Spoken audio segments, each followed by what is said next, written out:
ഐതിഹ്യമാലയിൽ ഗംഭീരമായിട്ടുള്ള ഒരു കഥയുണ്ട്. ആ കഥയിൽ നിന്ന് സനാതനം എന്ത് എന്നും ധർമ്മം എന്ത് എന്നും ഭാരതീയത എന്ത് എന്നും നമുക്ക് തിരിച്ചറിയാൻ സാധിക്കും. ഒരു യജമാനൻ എല്ലാ ദിവസവും ഉപാസനയോടുകൂടി അല്ലെങ്കിൽ തൻ്റെ പൂജാമുറിയിൽ ധാരാളം സമയം ചിലവഴിക്കുന്നത് കണ്ട ഭൃത്യൻ എന്താണ് ഇദ്ദേഹം നടത്തുന്ന അന്വേഷണം എന്ന് വല്ലാതെ ഉത്സാഹത്തോടുകൂടി ചോദിക്കാൻ തുടങ്ങി. ആരെ അന്വേഷിക്കുന്നു എന്ന് മനസ്സിലാവുന്നില്ല. ചില നേരങ്ങളിൽ അദ്ദേഹം കരയുന്നതായിട്ടും വിലപിക്കുന്നതായിട്ടും ഉറക്കെ ആരെയോ നോക്കി അല്ലെങ്കിൽ ആരെയോ കാണാൻ എന്നോണം ഉറക്കെ വിളിക്കുന്നതായിട്ടും ഭൃത്യന് തോന്നി. അപ്പോൾ നിരക്ഷരൻ ആയിരുന്നു ഭൃത്യൻ എന്നതുകൊണ്ട് യജമാനനോട് ഇതെന്താണ്, ആരെയാണ് അവിടുന്ന് അന്വേഷിക്കുന്നത് എന്ന് ചോദിച്ചപ്പോൾ കളിയാക്കി, അദ്ദേഹത്തിന് ബുദ്ധിയില്ലാത്ത ആളാണല്ലോ, അല്ലെങ്കിൽ ഞാൻ പറഞ്ഞാലും മനസ്സിലാവില്ലല്ലോ, ബ്രഹ്മം എന്ത് എന്ന് തിരിച്ചറിയാനും അറിയില്ലല്ലോ, അപ്പോൾ ബ്രഹ്മം എന്ന് പറഞ്ഞാൽ അത് പറഞ്ഞ് വ്യാഖ്യാനിക്കണമെങ്കിൽ കുറേ നേരവും എടുക്കും. ധാരണയില്ലാത്ത ഒരാളോട് അതത്രയും പറഞ്ഞു വെക്കാൻ ബുദ്ധിമുട്ടും ഉണ്ട് എന്ന് വിചാരിച്ച് കളിയാക്കലുടെ രീതിയിൽ തന്നെ അത് പരബ്രഹ്മം മാടം പോത്തിനെ പോലെ ഇരിക്കും എന്ന് പറഞ്ഞു. അപ്പോൾ ഒരു കർഷകം, പണ്ടത്തെ ജീവിതചര്യ ആയതുകൊണ്ട് തന്നെ കർഷക സ്വഭാവമുണ്ട് ഭൃത്യന്. മാടം പോത്ത് ഏതാണ്ട് വ്യത്യസ്തനായ ഒരു പോത്താണ്, ഒരുപക്ഷെ കാട്ടുപോത്ത് പോലെയോ അതിനേക്കാളും വലുതോ ആയിട്ടോ ഇരിക്കുമെന്ന് പാവം ഈ സേവകൻ അങ്ങ് ധരിച്ചു. തൻ്റെ യജമാനനോടുള്ള അദമ്യമായിട്ടുള്ള ഭക്തിയും സ്നേഹവും കാരണം പിന്നെ മുഴുവൻ മാടമ്പോത്തിനെ അന്വേഷിക്കാറായി. കാരണം മാടമ്പോത്തിനെ കിട്ടിയാൽ യജമാനൻ്റെ കരച്ചിലൊന്ന് കുറയുമല്ലോ എന്ന് ശിഷ്യൻ വിചാരിച്ചു, അല്ലെങ്കിൽ ഈ ഭൃത്യൻ വിചാരിച്ചു. എല്ലാ സ്ഥലത്തും പോയി മാടൻപോത്തെ വാ വാ വാ എന്ന് വിളിക്കാൻ തുടങ്ങി. ഒടുവിൽ ഒരു ദിവസം മാടൻപോത്തിനെ കണ്ടുകിട്ടി നമ്മുടെ ഭൃത്യന്. സേവകൻ മാടൻപോത്തിനെയും കൊണ്ട് വീട്ടിലേക്ക് വരികയും വീട്ടിൽ ഒരു മരത്തിൻ്റെ ചോട്ടിൽ അതിനെ തൻ്റെ കയറുകൊണ്ട് തന്നെ കെട്ടിയിടുകയും ചെയ്തിട്ട് അകത്തേക്ക് സന്തോഷപൂർവ്വം കൃതാർത്ഥതയോടുകൂടി തന്നെ വിളിച്ചു കൂവി, പ്രഭോ ഓടി വരൂ, ഞാൻ കൊണ്ടുവന്നിട്ടുണ്ട് പരംബ്രഹ്മം, ദേ എൻ്റെ ഒപ്പം വന്നു. ഇദ്ദേഹത്തിന് ഭ്രാന്തായിപ്പോയി ഈ സേവകന് എന്ന് വിചാരിച്ച് യജമാനൻ അവിടേക്ക് നടന്നു വരികയും ഇതാര് എന്ന് നോക്കുകയും ഒന്നും കാണാൻ പറ്റാതിരിക്കുകയും ചെയ്തു. പക്ഷെ വീണ്ടും ഉറക്കെ ഇയാൾ നിലവിളിച്ചപ്പോൾ ഇയാളുടെ അടുത്തേക്ക് തന്നെ വന്ന് നോക്കുമ്പോൾ സാക്ഷാൽ പരംബ്രഹ്മം ആരെയാണോ ഉപാസിച്ചുകൊണ്ടിരുന്നത് അത് മാടമ്പോത്തിൻ്റെ വേഷത്തിൽ തന്നെ കഴുത്തിൽ കയറുമിട്ട് ഇങ്ങനെ വളരെ ആശ്രിതനായി തന്നെ മരത്തിനോട് ചേർന്ന് നിൽക്കുന്നത് കാണാൻ പറ്റി. സനാതനം എന്ത് എന്നും ഭാരതീയത എന്ത് എന്നും ധർമ്മം എന്താണ് എന്നും നമ്മുടെ സംസ്കാരം എന്താണ് എന്നും ഒന്ന് വെറുതെ നോക്കിയാൽ ഇതും സനാതനമാണ്. അറിവ് വേണ്ട, ധാരണ വേണ്ട, നിഷ്കളങ്കമായിട്ടുള്ള ഭക്തിയുണ്ട് എങ്കിൽ നിനക്ക് ബ്രഹ്മമാകാൻ പറ്റും, ബ്രഹ്മത്തിനെ കയ്യിലെടുക്കാൻ പറ്റും, കയറിട്ട് ചുറ്റിക്കെട്ടാൻ പറ്റും, നിന്റെ കാൽക്കീഴിൽ കൊണ്ടുവരാൻ പറ്റുമെന്നും പഠിപ്പിച്ച ഏകതതി ഈ ലോകമെമ്പാടും നമ്മൾ അന്വേഷിച്ച് നോക്കിയാൽ മറ്റൊരു സംസ്കാരത്തിൽ നമുക്ക് കണ്ടെത്താൻ സാധിക്കില്ല. അതുകൊണ്ട് തന്നെയാണ് ഇതിനെ സനാതനം എന്ന് പറയുന്നത്. സനാതനമെന്നാൽ ഇതിന് മരണമില്ല. അപ്പോൾ നിഷ്കളങ്ക ഭക്തിയെപ്പറ്റി ഒരു ഉദാഹരണം ഞാൻ പറഞ്ഞുവെങ്കിൽ, ഭക്ഷണം ഉപേക്ഷിച്ച്, ജലം ഉപേക്ഷിച്ച്, വായുവും ഉപേക്ഷിച്ച് കേവലം സൗരോർജം മാത്രം ഭുജിച്ചുകൊണ്ട് അല്ലെങ്കിൽ ആഗിരണം ചെയ്തുകൊണ്ട് 1500 വർഷങ്ങൾക്കപ്പുറവും അല്ലെങ്കിൽ അതിനും മേലെ കൈലാസഭൂവിൽ തപം ചെയ്യുന്ന യോഗിവര്യന്മാരുണ്ട് എന്ന് അവിടെ പോയവരും കണ്ടവരും സാക്ഷിപത്രങ്ങൾ എഴുതി വയ്ക്കുന്നു. സനാതനം മരിക്കാതെ തന്നെ നിൽക്കുന്നത്, കെടാതെ തന്നെ നിൽക്കുന്നത് ഇത്തരം യോഗിവര്യന്മാർക്ക് ജന്മം നൽകിയ തതിയാണ്, ധർമ്മമാണ് എന്ന അർത്ഥത്തിലുമാണ്. ഇനി നമ്മുടെ നാട്ടിൽ ദൈവങ്ങൾ അല്ലെങ്കിൽ പേര് വിളിക്കാൻ പറ്റുന്ന ഗുരുക്കന്മാർ എന്നതിനുമൊക്കെ അപ്പുറം യോഗിമാരാണുള്ളത്. ആരാണോ അവനവനെ അന്വേഷിക്കുന്നത്, ആരാണോ ബ്രഹ്മത്തിനെ കണ്ടുപിടിക്കാനായി ശ്രമം നടത്തുന്നത്, ആരാണോ സെൽഫ് റിയലൈസേഷൻ അഥവാ ആത്മസാക്ഷാത്കാരത്തിന് വേണ്ടി പ്രവർത്തനം നടത്തുന്നത്, അവരെ എല്ലാവരെയും നമ്മൾ അന്വേഷകർ എന്ന ഒറ്റ ഒരു പട്ടികയിൽ യോഗിമാർ എന്ന് വിവക്ഷിക്കുന്നു. സനാതനധർമ്മത്തിൻ്റെ തീഷ്ണമായ ഒരു ധാർമ്മിക ബോധം എന്ന് ഞാൻ വിശ്വസിക്കുന്നത് ഇത്തരം യോഗികളുടെ സാന്നിധ്യമാണ്. ഇനി സാമൂഹിക ക്രമത്തിൽ കൃത്യമായി ഇടപെടുന്ന സന്യാസി വര്യന്മാരും വണ്ണത്തിൽ നോക്കിയാൽ ധാരാളമുണ്ട് നമ്മുടെ നാട്ടിൽ. ശ്രീനാരായണ ഗുരു, സ്വാമി വിവേകാനന്ദൻ, ചട്ടമ്പി സ്വാമികൾ, ശങ്കരാചാര്യർ പേരെടുത്തു പറയാവുന്ന തന്നെ ആത്മീയ അന്വേഷകർ, അവർ അന്വേഷണം നടത്തുക മാത്രമല്ല ചെയ്തത്, ആ അന്വേഷണത്തിൽ നിന്ന് കിട്ടിയ മുത്തുകൾ സമൃദ്ധമായി സമൂഹത്തിൽ വാരി വിതറുകയും പരിവർത്തനത്തിൻ്റെതായിട്ടുള്ള പാത തുറന്നു കൊടുക്കുകയും ചെയ്തു. അതും സനാതനധർമ്മത്തിൻ്റെ പ്രത്യേകത തന്നെയാണ്. സംഭവാമി യുഗേ യുഗേ എന്ന് സാക്ഷാൽ ഭഗവത്ഗീതയിൽ ഉറക്കെ ഭഗവാൻ എന്നോടും നിങ്ങളോടും നമ്മൾ ഓരോരുത്തരോടും പറഞ്ഞത്, എപ്പോഴൊക്കെ നീതി ഇല്ലാതെയാകുന്നു, എപ്പോഴൊക്കെ നന്മ അത് കെട്ടുപോകുന്ന അവസ്ഥയിലേക്ക് വരുന്നു, തിന്മ വല്ലാണ്ട് പെരുകി വരുന്നു, അപ്പോഴെല്ലാം ഞാൻ ജനിക്കുന്നു. അത് രാഷ്ട്രീയ രംഗത്താണെങ്കിലും സാമൂഹിക രംഗത്താണെങ്കിലും കലാരംഗത്താണെങ്കിലും അത്ഭുതങ്ങൾ പ്രവർത്തിക്കുന്ന വ്യക്തികളെ ചേർത്ത് വെച്ചാൽ സനാതനധർമ്മത്തിൻ്റെ മൂല്യം അല്ലെങ്കിൽ സനാതനധർമ്മത്തിൻ്റെ മുതൽക്കൂട്ട് എന്ന് തന്നെ ഉറക്കെ പറയാവുന്നത് ഇത്തരം നിസ്വനരായിട്ടുള്ള ഗുരു പുങ്കവന്മാരുമാണ്. ഇനി അതിനുമൊക്കെ അപ്പുറം നമ്മുടെ തതി മാത്രം ലോകത്തിന് നൽകിയ ഏറ്റവും വലിയൊരു സംഭാവന എന്ന് പറയുന്നത് എനിക്കും നിങ്ങൾക്കും അല്ലെങ്കിൽ സനാതനധർമ്മത്തിന് ആധ്യാത്മികത എന്ന് ഒന്ന്, ഭൗതികത എന്ന് വേറൊന്ന് അല്ല. ഇത് രണ്ടും ചേർന്ന് തന്നെയാണ് കിടക്കുന്നത്. അതുകൊണ്ടാണ് പഞ്ചമഹായജ്ഞം എന്നൊക്കെ നമ്മൾ കൊണ്ടാടുന്നത്. അനുദിനം വീട്ടിൽ നെരുപ്പോട് കത്തിച്ചു വെച്ച് അല്ലെങ്കിൽ അടുപ്പ് കത്തിച്ചു വെച്ച് അതിലേക്ക് ഇച്ചിരി ഹവിസായി ചോറിട്ട് കൊടുക്കുന്ന ഏതൊരമ്മയും ചെയ്യുന്നത് യജ്ഞരൂപേണയാകുമ്പോൾ അത് യജ്ഞമായി പരിണമിക്കുന്നത്. സ്നേഹത്തോടെ, ഇഷ്ടത്തോടെ, പ്രാർത്ഥനാനിർഭരമായ മനസ്സോടുകൂടി എന്തർച്ചിക്കുന്നോ, എന്ത് സമർപ്പിക്കുന്നോ അത് യജ്ഞഭൂമികയിൽ നറുനെയ് എങ്ങനെയാണോ ആചാര്യന്മാർ സമർപ്പിക്കുന്നത് അതേ തലത്തിൽ തന്നെയാണ് വെക്കുന്നത്. ഇത് രണ്ടും രണ്ടല്ല, ഒന്നാണ് എന്ന് ഉറക്കെ ഘോഷിക്കുന്ന നമ്മുടെ ധർമ്മം, ആ ധർമ്മത്തിന് പറയുന്ന പേര് സനാതനം. ഈ പേര് ധാരാളം നമ്മൾ കേൾക്കാറുണ്ടെങ്കിലും ഇതിൻ്റെ അർത്ഥം എന്ത് എന്ന് ഒരുപാട് പേര് അന്വേഷിക്കാറില്ല. ഇതിനെ ഒരു ജാതിയുടെ പേരിലോ മതത്തിൻ്റെ പേരിലോ ഒരു ചട്ടക്കൂടിനുള്ളിൽ നിർത്താൻ സാധിക്കാത്തതിന് കാരണം ഇതിൻ്റെ ഈ രണ്ട് വാക്കുകളിലെ രണ്ടാമത്തെ വാക്ക് തന്നെയാണ്. അതിൻ്റെ പേര് ധർമ്മം എന്നതാണ്. സനാതനം ഞാൻ സംവദിച്ചു കഴിഞ്ഞു. മരണമില്ലാത്തത്, എന്നെന്നും നിലനിൽക്കുന്നത്. എന്ന് തുടങ്ങി എന്നറിയില്ല, നമുക്കറിയില്ല. ശിവലിംഗം അന്വേഷിച്ച് സാക്ഷാൽ ശിവലിംഗത്തിൻ്റെ ഉൽപ്പത്തിയും ഒടുക്കവും അന്വേഷിച്ച് സാക്ഷാൽ വിഷ്ണു ഭഗവാനും ബ്രഹ്മാവും പോയതുപോലെ തന്നെയാണ്. ഒടുക്കം കാണാൻ പറ്റില്ല, ഇതിൻ്റെ തുടക്കം കാണാൻ പറ്റില്ല. എവിടെ തുടങ്ങി എന്നറിയില്ല, എന്നൊടുങ്ങും എന്ന് ഉറപ്പുമില്ല, അല്ലെങ്കിൽ ഒടുങ്ങില്ല എന്നാണ് നമ്മുടെ ഉറപ്പ്. അപ്പോൾ അത്തരം നൈരന്തര്യം ഇതിനുള്ളത് കൊണ്ടാണ് ഇതിനെ സനാതനം എന്ന് പറയുന്നത്. പക്ഷേ ധർമ്മം എന്താണ്? ഇതൊരു മതമല്ല എന്ന് ഞാൻ പറഞ്ഞപ്പോൾ അതിനെ അങ്ങനെ ഒരു ചെറിയ ചട്ടക്കൂടിൽ നിർത്താൻ പറ്റില്ല. പകരം ജീവിതചര്യ എങ്ങനെ വേണമെന്ന് നിഷ്കർഷിക്കുന്ന ചില ഒരു കൂട്ടം നിയമങ്ങളെ, നോംസിനെ, നിയമം എന്ന് പറയുന്നത് ഡൂസ് ആൻഡ് ഡോൺസ് എന്ന് നമ്മൾ പറയുന്ന ഋതുകളും ആഗാമുകളുടെയും കൂട്ടത്തിനെ വേണമെങ്കിൽ ധർമ്മം എന്ന് പറയാം.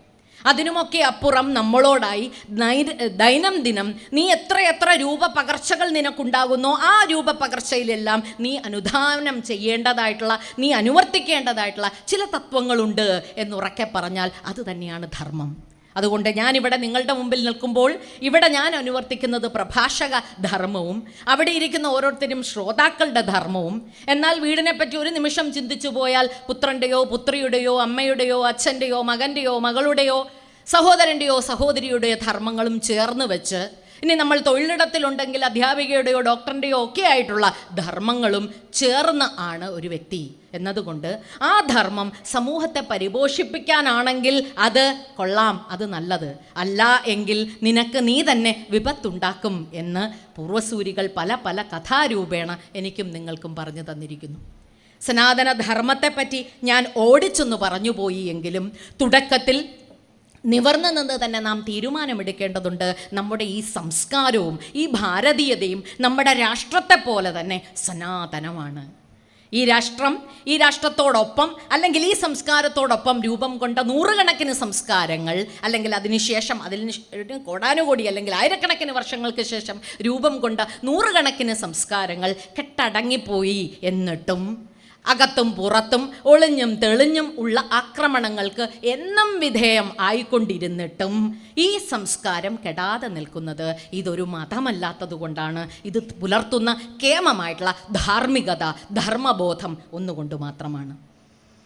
ഈ ഗ്രന്ഥം ഈ നമ്മുടെ സംസ്കാരം അല്ലെങ്കിൽ സനാതന ധർമ്മത്തിന് ഇങ്ങനെ സനാതന സ്വഭാവം വരാൻ കാരണമെന്ത് എന്ന അന്വേഷണങ്ങൾ ഒന്ന് ചിട്ടപ്പെടുത്തി ലഘുവായി പറഞ്ഞു പോകാമെന്ന് ഞാൻ വിചാരിക്കുന്നു. സമുദ്ര ജലത്തിനെ ഒരു കുഞ്ഞ് കൈക്കുമ്പിളിൽ ഒതുക്കാൻ ഞാൻ നടത്തുന്ന അതിഭീകരമായ ശ്രമമാണെന്ന് എനിക്കും കേൾവിക്കാരായ നിങ്ങൾക്കും ബോധ്യമുണ്ട്. എങ്കിലും ചേർന്ന് നിൽക്കേണ്ടതുണ്ട്. നമ്മൾ സംസാരിക്കുന്നത് നമ്മുടെ കുടുംബത്തെ പറ്റിയും നമ്മുടെ സംസ്കാരത്തെ പറ്റിയും എന്നെയും നിങ്ങളെയും നിവർത്തിപ്പിടിക്കുന്ന ആശയ സംഹിതയുടെ പിന്തള്ളലും ചേർത്താണ് എന്നതുകൊണ്ട് അത്തരം പ്രയാസകരമായ ഒരു ശ്രമം നടത്താം എന്ന് വിചാരിക്കുന്നു. സനാതന ധർമ്മത്തിൻ്റെ ഊർജ്ജ സ്രോതസ് എന്ത് എന്ന് അന്വേഷിച്ചാൽ മറുപടി കിട്ടുക അമൂല്യങ്ങളായിട്ടുള്ള ഗ്രന്ഥങ്ങളാണ്. ആ ഗ്രന്ഥങ്ങൾ വേദങ്ങളായി, ഉപനിഷത്തുകളായി, പുരാണങ്ങളായി, ഇതിഹാസങ്ങളായി, ശ്രുതി, സ്മൃതി, ശാസ്ത്രങ്ങൾ, ഉപവേദങ്ങൾ, ഇങ്ങനെ പേരെടുത്ത് പറയാൻ നമുക്ക് സാധിക്കാത്ത അത്ര തന്നെ എണ്ണം ബാഹുല്യത്തോടെയുള്ള ഗ്രന്ഥ സമുച്ചയങ്ങൾ നമുക്കുണ്ട്. ഇനി ചോദ്യ ഉത്തര രൂപത്തിൽ, അതായത് എപ്പോഴും സംശയാലുവാണ് മനുഷ്യൻ. ഇത് ഹൈലി സയൻറ്റിഫിക് ആയിട്ടുള്ള കണ്ടമാനം ശാസ്ത്രനിബദ്ധമായിട്ടുള്ള മനസ്സുള്ള ആൾക്കാണ്. ഇത് കുട്ടികളിലും ശ്രദ്ധിച്ചാൽ അറിയാം. ഒരു ചോദ്യം ചോദിക്കുന്ന ഒരു മൃഗത്തിനെയും നമ്മൾ കണ്ടിട്ടില്ല.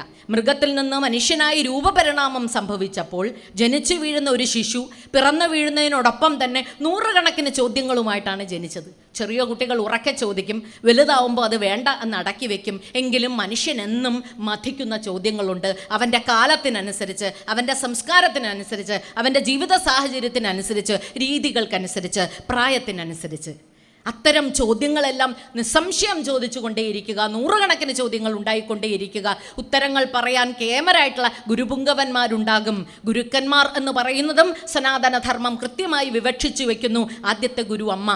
മഞ്ഞപ്പാലിനൊപ്പം ആദ്യത്തെ സ്വരവും ആദ്യത്തെ അക്ഷരവും നാവിൻ തുമ്പിൽ ഇറ്റിച്ചു തരുന്നു എന്ന അർത്ഥത്തിൽ തന്നെ അമ്മ, പിന്നെ അച്ഛൻ, പിന്നെ ഗുരു, പിന്നെ സമൂഹം. ഈ സമൂഹം എന്ന് പറയുന്നതും ബ്രഹ്മചരികളായിട്ടുള്ള ആളുകൾ അവരുടെ വിദ്യാരംഭകാലത്തെപ്പറ്റി അല്ലെങ്കിൽ വിദ്യാകാലത്തെപ്പറ്റി പറയുമ്പോൾ അവരുടെ കാലം കഴിഞ്ഞിട്ട്, അതായത് പഠനം കഴിഞ്ഞിട്ട് പിന്നെ ഒരു യാത്ര നടത്തൂത്രേ. ആ യാത്രയിൽ കണ്ടുമുട്ടുന്ന ഗുരുക്കന്മാരാണ് അത്ഭുതകരമായിട്ടുള്ള ആൾക്കാർ. പണ്ഡിതന്മാർ മാത്രമല്ല, ആകാശവും ഭൂമിയും കാറ്റിനും പറയാൻ പലതുമുണ്ട്. കാറ്റ് പറയുന്നത് എന്താവാം? എല്ലാ പൂവിലും മുട്ടിപ്പോകുന്ന കാറ്റ്. ആ പൂവിൻ്റേതായിട്ടുള്ള ഗന്ധം ദുർഗന്ധമോ സുഗന്ധമോ ആകട്ടെ, ആ ചെടിയുടേതായിട്ടുള്ള ഗന്ധം പേറി വരുന്നുവെങ്കിലും അത് താൽക്കാലികമായി മാത്രം, കാറ്റിനൊരു മാറ്റവും വരുന്നില്ല. കാറ്റ് കാറ്റായി നിൽക്കുകയും സ്പർശിക്കുന്നതെല്ലാം സ്പ്രെഡ് ചെയ്യുകയും ചെയ്യുന്ന തലം, ആ തലം മനസ്സിലാക്കി തരുന്നു. ഭൂവിനെ രാവിലെ തൊട്ടുവന്ദിക്കുന്നത്, ഭൂമിദേവിയെ തൊട്ടുവന്ദിച്ച് വിനയാന്വിതരായിരിക്കുമ്പോഴും പിറന്ന മണ്ണ് സ്വർഗത്തെക്കാൾ മഹത്തരം എന്നുറക്കെ ഘോഷിക്കുമ്പോഴും ഭൂമി എന്ത് എന്നും ഈ ഭൂവിൽ നിന്നാണ് നീ ഊർജ്ജം ഉൾക്കൊണ്ട് പിറവിയെടുത്തത് എന്നും ഇനി നിനക്ക് പോകേണ്ടതും മടങ്ങിപ്പോകേണ്ടതും ഈ ഭൂവിലേക്ക് തന്നെയാണ് എന്ന പഞ്ചഭൂത സിദ്ധാന്തവും പഠിക്കാൻ വിദ്യാർത്ഥികൾ ഇറങ്ങി നടക്കുന്നുണ്ട്. ആകാശം നമുക്ക് മുമ്പിൽ കാട്ടിത്തരുന്ന വലിയ പരപ്പുണ്ട്, അനന്തതയുണ്ട്. ആ ആകാശം നീ സൃഷ്ടിക്കുന്ന നിനക്ക് ചുറ്റുമുള്ള സ്പേസിനപ്പുറം, നിനക്ക് കാണാൻ വിഭാവന ചെയ്യാൻ പറ്റാത്ത അപ്പുറം ഈ പ്രപഞ്ചം എന്ന് പറയുന്നത് നമ്മുടെ കണ്ണുകൾക്കപ്പുറം അകക്കണ്ണുകൊണ്ട് അളക്കാൻ ശ്രമിക്കുകയോ അളന്നില്ലേലും സാരമില്ല, അതിൻ്റെ ഒരറ്റത്ത് കിടക്കുന്ന, ഒരു കോണിൽ കിടക്കുന്ന ഒരു കുഞ്ഞാണ് നീ എന്ന തിരിച്ചറിവ് ഉണ്ടാവുമ്പോഴാണ് ആകാശത്തോളം ഞാനും നിങ്ങളുമൊക്കെ വളരുക എന്ന ധാരണയും അവിടെ നിന്നാണ് ലഭിക്കുക. ഒന്ന് ആലോചിച്ച് നോക്കിയാൽ വിനയാന്വിതരായി നാം ചെയ്യുന്ന ഓരോ പ്രവൃത്തിയും സനാതനധർമ്മിയെ ഇതര ധർമ്മങ്ങളിൽ നിന്ന് വേറിട്ട് നിൽക്കുന്നു. സംസാരിക്കാൻ തുടങ്ങുന്നതിന് മുമ്പ് ഈ മൈക്കിനെ ഞാൻ തൊട്ട് വന്ദിക്കുമ്പോൾ ഇതിനെ ഞാൻ ബ്രഹ്മമായി തന്നെയാണ് കാണുക. ഇതിന് ജീവനില്ല എന്ന് പറയാം, ആധുനികമായിട്ടുള്ളൊരു കണ്ടുപിടുത്തമാണെന്ന് പറയാം. പക്ഷേ ഇത് കേമമായി എൻ്റെ ശബ്ദത്തെ എല്ലാ മനോഹാരിതയോടും കൂടി നിങ്ങളുടെ അടുക്കൽ എത്തിച്ചില്ല എങ്കിൽ ഞാൻ ഈ പറയുന്നതൊക്കെ വെറുതെ ആകുമല്ലോ എന്ന അർത്ഥത്തിൽ ഞാനൊന്ന് മുഖം കുനിച്ചു കൊടുക്കുകയോ ഞാനൊന്ന് ശിരസ് കുനിച്ചു വെക്കുകയോ ചെയ്യുമ്പോൾ അത്ഭുതങ്ങളാണ് സൃഷ്ടിക്കുക. ഇങ്ങനെ വിനയാന്വിതനാകാൻ ഭൂവിനെ തൊട്ട് വന്ദിക്കുകയോ സ്റ്റേജിനെ തൊട്ട് വന്ദിക്കുകയോ, കലാകാരനോ കലാകാരിയോ ആണ് എങ്കിൽ മുമ്പിൽ താളമിടുന്ന ആളുടെ മ്യൂസിക്കൽ ഇൻസ്ട്രുമെൻറ്റിനെ തൊട്ടൊന്ന് വന്ദിക്കുകയോ ചെയ്യുമ്പോൾ നാം പുലർത്തുന്ന ആ ഒരു വിനയമുണ്ടല്ലോ, ആ വിനയം നമുക്ക് ഇതര സംസ്കൃതികളിൽ കാണാൻ പറ്റില്ല എന്നുള്ളത് അഭിമാനകരമായ കാര്യമാണ്. പരസ്പരം പ്രത്യഭിവാദനം ചെയ്യുമ്പോൾ നമസ്തേ എന്ന് രണ്ട് കൈയും കൂപ്പി തൊഴുമ്പോൾ ഞാൻ എന്ന് പറയുന്ന ബ്രഹ്മം, നീ എന്ന് പറയുന്ന ബ്രഹ്മത്തെ ദേ വണങ്ങുന്നു എന്ന ഒരു വലിയ വിളിയും കൂടിയുണ്ട്, ഒരു വലിയ പ്രഖ്യാപനവും കൂടിയുണ്ട്, അതിലടങ്ങിയിരിക്കുന്നുണ്ട്. 33 കോടി ദേവന്മാരെ ഇങ്ങനെ നിരത്തിയിട്ടിരിക്കുകയാണ്. ത്രിമൂർത്തികൾ അവിടെ നിൽക്കട്ടെ. ത്രിമൂർത്തികൾ സൃഷ്ടിയെന്നും സന്ധാനമെന്നും അതിൻ്റെ സംഹാരമെന്നും അർത്ഥത്തിൽ 3 പേരെ നിർത്തുക. ആ 3 പേരെ വെറുതെ നിർത്തുകയല്ല ചെയ്യുന്നത്, അതിൻ്റെ കൃത്യം നല്ല പാതി തന്നെ ചേർത്ത് വെച്ചുകൊണ്ട് ഉജ്ജ്വലമായിട്ടുള്ള ഏതൊരു തതിക്കും വിഹരിക്കണമെന്നുണ്ടെങ്കിൽ സംസ്കാരം, സംസ്കൃതി വേണമെന്നും കുടുംബം എന്നുള്ള കേമമായിട്ടുള്ള സംസ്കാരത്തിനപ്പുറം മറ്റൊരു സംസ്കൃതി എഴുതി വെക്കാനോ ഫലിപ്പിക്കാനോ സാധ്യമല്ല എന്നും പറഞ്ഞു ഫലിപ്പിക്കുന്നുണ്ട് ഈ ത്രിമൂർത്തി സങ്കല്പത്തിലൂടെ. ത്രിമൂർത്തികളെ വെച്ചാൽ തീരില്ല. എന്നെയും നിങ്ങളെയും പോലെ തന്നെ കലഹപ്രിയരായും ചെറിയ ചെറിയ അസൂയ, കുശുമ്പ്, കുന്നായ്മകളെല്ലാം കൈവശം സൂക്ഷിക്കുന്ന കുഞ്ഞു ദേവന്മാരെയും കൂടെ ദേവതാ സങ്കല്പത്തിൽ നിരത്തി വെച്ചിട്ടുണ്ട്. അത് എണ്ണിയെടുക്കാൻ പറ്റാത്തത് കൊണ്ടാവാം 30 മുക്കോടി, അല്ലെങ്കിൽ 30 മുക്കോടി മനുഷ്യരുണ്ടായിരുന്ന ഒരു കാലത്താവാം 30 മുക്കോടി എന്ന് പേരിട്ട് തന്നത്. ഏത് വേണോ നിനക്കിഷ്ടമുള്ളത് നീ സ്വീകരിച്ചോളൂ, അത് നിന്റെ ഇഷ്ടം. ഇനി 30 മുക്കോടിയും വേണ്ടേ, നീ പുത്തനൊന്ന് കണ്ടുപിടിച്ചോ, സാരമില്ല. ഇത് പറയുന്ന ഏക സംസ്കൃതി, ഏക ധർമ്മം നമ്മുടേതാണ്. അതുകൊണ്ട് തന്നെയാണ്, ആ തരുന്ന സ്വാതന്ത്ര്യം തന്നെയാണ് അതിനെ സനാതനമാക്കി നിലനിർത്തുന്നത് എന്ന് ഞാൻ വിശ്വസിക്കുന്നു. തൊട്ടുമുമ്പിലിരിക്കുന്ന ഭക്ഷണ സാധനത്തിനെ തൊട്ടു നോക്കി കൈകൊണ്ട് തന്നെ കഴിക്കണമെന്ന നിഷ്ഠയും, അതിന് തൊട്ടു മുമ്പ് തന്നെ അതിനെ ഒന്ന് വന്ദിക്കാനുള്ള അന്നം ബ്രഹ്മം. ഇപ്പോൾ മുറിച്ച് കീറിയ ജീവജാലങ്ങളെയെല്ലാം നിരത്തി ഇങ്ങനെ വെച്ചിട്ട് അതിനെ നോക്കി അന്നം ബ്രഹ്മം എന്ന് പറയാൻ സാധിക്കുമോ എന്ന് എനിക്കറിയില്ല. അങ്ങനെ തൊഴാൻ നമുക്ക് സാധിക്കാതെ പോകുമ്പോൾ ബ്രഹ്മമാണ് നിനക്ക്, ബ്രഹ്മമാണ് നീ ഭുജിക്കുന്നത് എന്ന പ്രാർത്ഥനയാണ് ഒരുപക്ഷെ നിന്നിൽ ഊർജമായും ഇനി സ്വഭാവ രൂപീകരണമായും നിൻ്റെ സമൂഹത്തിലേക്കുള്ള ഇടപെടലായും മാറുക എന്നുള്ള പഠനം നടക്കാതെ പോയത് കൊണ്ടും ആകാം ഞാൻ വിശ്വസിക്കുന്നു ഇപ്പോൾ ഞാൻ അടങ്ങുന്ന നമ്മുടെ ഈ തലമുറ ശോഷിച്ച് പോകുന്നത്. അന്നം ബ്രഹ്മം എന്ന് പറഞ്ഞാൽ നിർത്തില്ല, അഹം ബ്രഹ്മവുമാണ്. മുമ്പിലിരിക്കുന്ന ഭക്ഷണം മാത്രമല്ല, വൃക്ഷങ്ങളും പക്ഷിയും ചെടിയും ചരാചര ജീവിയും കാണാകുന്ന ചരാചര ജീവിയെ നാണം കൈവിട്ട് കുപ്പിസ്തുതിക്കണം എന്ന് പറഞ്ഞത് ആ അർത്ഥത്തിലാണ്. കാരണം ഇതെല്ലാം ബ്രഹ്മാണ്. അന്നം ബ്രഹ്മം, അഹം ബ്രഹ്മം, ഞാനും ബ്രഹ്മം തന്നെയാണ്. ഇനിയോ സർവം ബ്രഹ്മം. ഈ സർവം ബ്രഹ്മം എന്ന സങ്കല്പമാണ് ഹിരണ്യകശിപുവിൻ്റെ കഥയിൽ നാം കേട്ടിട്ടുള്ളത്. തൂണിലുണ്ടോ, തുരുമ്പിലുണ്ടോ, ഇവിടെ ഉണ്ടോ എന്ന് അഹങ്കാരിയായ ഒരാൾ ചോദിക്കുമ്പം അവിടെ നിന്ന് തന്നെ ഇവിടെ ഉണ്ടേ എന്ന് പറഞ്ഞ് ഇറങ്ങി വരാൻ ഒരു അവതാരമുണ്ടായത്. ഇത് നമ്മെ പഠിപ്പിക്കുന്ന കഥ ചെറുതല്ല, ഇത് നമ്മെ പഠിപ്പിക്കുന്ന പാഠം കുഞ്ഞതല്ല. ഇനി സമ്പൂർണ്ണമായിട്ടുള്ള ധർമ്മം തന്നെ ഒന്ന് എടുത്തു നോക്കുക. അത് ഞാൻ തുടക്കത്തിൽ പറഞ്ഞത്, ഒരു വ്യക്തിയായി നിൽക്കുമ്പോൾ ആ വ്യക്തിക്ക് പലവിധ ധർമ്മങ്ങളുണ്ട്. ആ ധർമ്മങ്ങളെല്ലാം കൃത്യമായി ആചരിക്കുമ്പോഴേ അവൻ സമ്പൂർണ്ണനാവുകയുള്ളൂ. ആ സമ്പൂർണ്ണതയോടെ നിൽക്കുമ്പോൾ മാത്രമാണ് സനാതനധർമ്മം പുകഴ്പ്പെട്ട് നിൽക്കുക. സനാതനധർമ്മത്തിൽ എന്താണ് തെറ്റ്? ശരി തെറ്റുകളുടെ വിലയിരുത്തലുകളൊന്നും നമ്മുടെ ധർമ്മത്തിൽ നടക്കില്ല. പക്ഷേ ഒറ്റക്കാര്യം മാത്രം തെറ്റ് എന്ന് ഉറക്കെ പറയും, അധർമ്മം എന്തോ അത് തെറ്റ്, ധർമ്മമല്ലാത്തതെന്തോ അതെല്ലാം തെറ്റ്. അപ്പോൾ അതിനെ അപ്പുറ സൈഡിൽ, അതായത് ഇരുട്ടും വെളിച്ചവും എന്ന് നമ്മൾ പറഞ്ഞാൽ അതിൽ ഇരുട്ടത്ത് നിർത്തുക എന്ന് പറയുന്നത് ധർമ്മമല്ലാത്തതെന്തോ ആണ്. അതിനെ അധർമ്മം എന്ന് നമുക്ക് പേരിട്ട് കൊടുക്കാം. അതുകൊണ്ടാണ് കേമനായിട്ടുള്ള രാമൻ, അതിക്കേമനായിട്ടുള്ള രാവണൻ രണ്ടുപേരെയും തുലനം ചെയ്തു നോക്കുമ്പോൾ മിടുക്കിൻ്റെ കാര്യത്തിൽ, ശസ്ത്രവിദ്യയുടെ കാര്യത്തിൽ, എഴുത്തിൻ്റെ കാര്യത്തിൽ, 64 കലകളിലും അതിനിപുണനായ രാവണനെ പോലും തോൽപ്പിക്കാൻ സാധാരണക്കാരനായ, അല്ലെങ്കിൽ കേവലം ഒരു യോദ്ധാവ് മാത്രമായിരുന്ന ശ്രീരാമചന്ദ്രദേവന് സാധിച്ചത് അദ്ദേഹം അവതാരം ഒന്നുകൊണ്ടല്ല, അദ്ദേഹത്തിൻ്റെ കരുത്തു മുഴുവൻ ധർമ്മരാമനാണ് എന്നതാണ്. അപ്പം ധർമ്മം എങ്ങനെയാണ്? അധർമ്മം എത്ര വളർന്നു വലുതായാലും, എത്ര ഭീകരമായി നിന്നാലും അധർമ്മത്തിന് ശക്തി ക്ഷയിച്ചു പോകും, അതില്ലാതെയാകും എന്ന് ഇതിഹാസം നമുക്ക് കൃത്യമായി സനാതനധർമ്മത്തിൻ്റെതായിട്ടുള്ള പാഠം പഠിപ്പിച്ചു തരുന്നുണ്ട്. കാശി ഇല്ലേ മണികർണിക ഘട്ട് യൂട്യൂബിൽ നോക്കിയാൽ ആർക്കും കാണാം. ഇവിടെ ഇരിക്കുന്ന പലരും പോയിട്ടും ഉണ്ടാവും, സന്ദർശിച്ചിട്ടുമുണ്ടാകും. കാശി വിശ്വനാഥനെ തൊഴുത് ഇറങ്ങി ഗംഗയിലെ ഒന്ന് തൊടണം എന്ന് വിചാരിച്ചാൽ 2 വശവും നമുക്ക് നൽകുന്ന അത്ഭുതകരമായ ഒരു കാഴ്ചയുണ്ട്. സന്ധ്യാവേളകളെ ഏറ്റവും പുഷ്കലമാക്കുന്ന ഗംഗാ ആരതി. ഒരു നദിയെ ഇങ്ങനെയെല്ലാം തന്നെ സ്വാഭാവികമായിട്ടുള്ള ക്രമത്തിൽ ആരതി ഒഴിഞ്ഞ് ആഘോഷപൂർവ്വം കൊണ്ടാടാൻ പറ്റുമോ എന്ന് അത്ഭുതാദരങ്ങളോടുകൂടി ഭക്തിസാന്ദ്രമായ അന്തരീക്ഷത്തിനെ തൊട്ടു വണങ്ങുമ്പോൾ തൊട്ടപ്പുറം തന്നെ നെരുപ്പോട് പോലെ ചിത കത്തുന്നു തൊട്ടടുത്ത്. മനുഷ്യൻ ഭൗതികത, ആധ്യാത്മികത എന്ത് എന്നും നീ ഇത്രയൊക്കെ ഉള്ളൂ എന്നും, ജീവിതം എന്ന് പറയുന്നത് ആഘോഷപൂർവ്വമാണ് എങ്കിൽ അതിനേക്കാളും ആഘോഷിക്കപ്പെടേണ്ടതുണ്ട് മരണം എന്ന് പറയുന്ന കടുത്ത യാഥാർത്ഥ്യമെന്നും എന്നെയും നിങ്ങളെയും ഓർമ്മപ്പെടുത്തുന്നുണ്ട്. ഒറ്റഘട്ട് ഘട്ട് എന്നാണ് അതിനെ ആ ഓരോ തീരത്തിനെയും പറയുന്ന പേര്. അപ്പം മണികർണിക ഘട്ട് ഒരു പേര് മാത്രമല്ല, ദീപ്തമായിട്ടുള്ള ഒരു സങ്കല്പവും അതിഘോരമായിട്ടുള്ള ഒരു ഫിലോസഫിയും തത്വശാസ്ത്രവും കൂടിയായി മാറുന്നത് നമുക്ക് സനാതന ധർമ്മത്തിൽ കാണാം. ഇതര ഒരു ഇടത്തും, അത് ക്രിമറ്റോറിയവും അല്ലെങ്കിൽ ഒരു ശവസംസ്കാരം നടക്കുന്ന ഇടവും ഒരു പ്രാർത്ഥനാലയവും ഇപ്രകാരം തന്നെ ചേർന്ന് നിൽക്കുന്നത്, അല്ലെങ്കിൽ ചിതയ്ക്ക് കൊടുക്കുന്നതിനോടൊപ്പം ആഘോഷപൂർവ്വം ജീവിതത്തിനെയും മരണത്തെയും കൊണ്ടാടുന്ന ഒരു ധർമ്മം മറ്റെവിടെയും നമുക്ക് കാണാൻ സാധിക്കില്ല. അതുകൊണ്ട് തന്നെയാണ് നമ്മുടെ ധർമ്മം ചിരപുരാതനമായി നിൽക്കുന്നതും സനാതനമായി നിൽക്കുന്നതും. ജീവാത്മാവ്, പരമാത്മാവ് എന്ന രണ്ട് സങ്കല്പങ്ങളുണ്ട്. ഈ സങ്കല്പത്തിൽ ആ വലിയ ഇതിൻ്റെ ഒരു ചെറു അണു ആണ് ഇവിടെ എന്നുള്ള സങ്കല്പമാണ്. ഇനി ഈ ജീവാത്മാവിൻ്റെ മുഴുവൻ ജീവിതത്തിൻ്റെയും പ്രയാണം എന്ന് പറയുന്നത് അതിൽ പോയി വിലയം പ്രാപിക്കണം എന്നുള്ള അദമ്യമായിട്ടുള്ള ആകാംക്ഷയാണ്, അല്ലെങ്കിൽ ആഗ്രഹമാണ്. ജീവാത്മാവ് അവിടെ പോകുമ്പോൾ വൈകുണ്ഠത്തെത്തണം എന്ന് നമ്മൾ കൊതിക്കുന്നത് പോലെ, കൈലാസത്തെത്തണം എന്ന് നമ്മൾ കൊതിക്കുന്നത് പോലെ, ഭഗവാനിൽ ലയിക്കണം എന്ന് നാം കൊതിക്കുന്നത് ഈ സനാതനധർമ്മത്തിൻ്റെ കേമമായിട്ടുള്ള ഒരു പ്രത്യേകതയാണ്. അത് ഇതും ഒന്ന് തന്നെയാണെന്നും അതിലേക്ക് ലയിക്കുക എന്ന് പറയുന്നതാണ് കേമം എന്നും ഉള്ള സങ്കല്പം ഈ ധർമ്മത്തിലല്ലാതെ മറ്റൊരിടത്തും കാണാൻ സാധിക്കില്ല.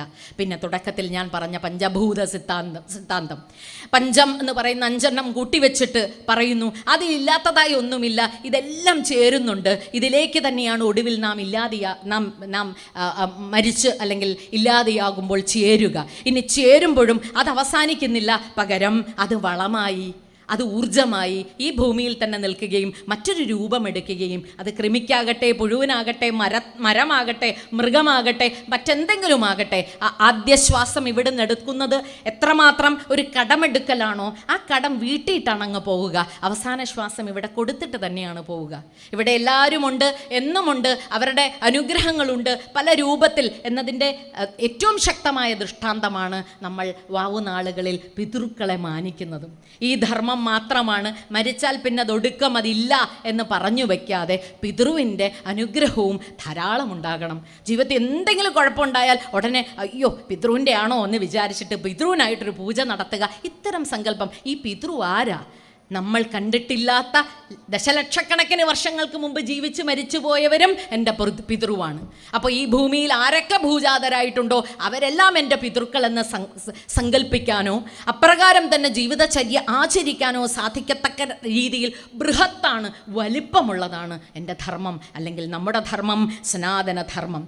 ഇനി ധർമ്മ, അർത്ഥ, കാമ, മോക്ഷം എന്ന് പറയുന്ന സങ്കല്പം, പുരുഷാർത്ഥങ്ങൾ എന്ന് ഉറക്കെ നമ്മൾ പറയുന്ന ആ സങ്കല്പത്തിൽ നോക്കൂ, തുടക്കം ധർമ്മമാണ്. ഈ ധർമ്മം തന്നെ ഈ ബാക്കി 3നെയും പരിപാലിക്കുന്നതായി കാണാം. അർത്ഥം നേടുക എന്ന് പറയുമ്പോൾ ധനസമ്പാദനം മാത്രമല്ല, ജോലി നേടുന്നതും അർത്ഥം തന്നെയാണ്, കളത്രത്തിന് ലഭിക്കുന്നത്, പുത്രന് ലഭിക്കുന്നതും അർത്ഥം തന്നെയാണ്. അപ്പം അർത്ഥം എന്ന് പറയുന്നത് പണം മാത്രമല്ല, അതിനും അപ്പുറം നാം നേടിയെടുക്കുന്ന എല്ലാ സൗഭാഗ്യങ്ങളും നേട്ടവുമാണ്.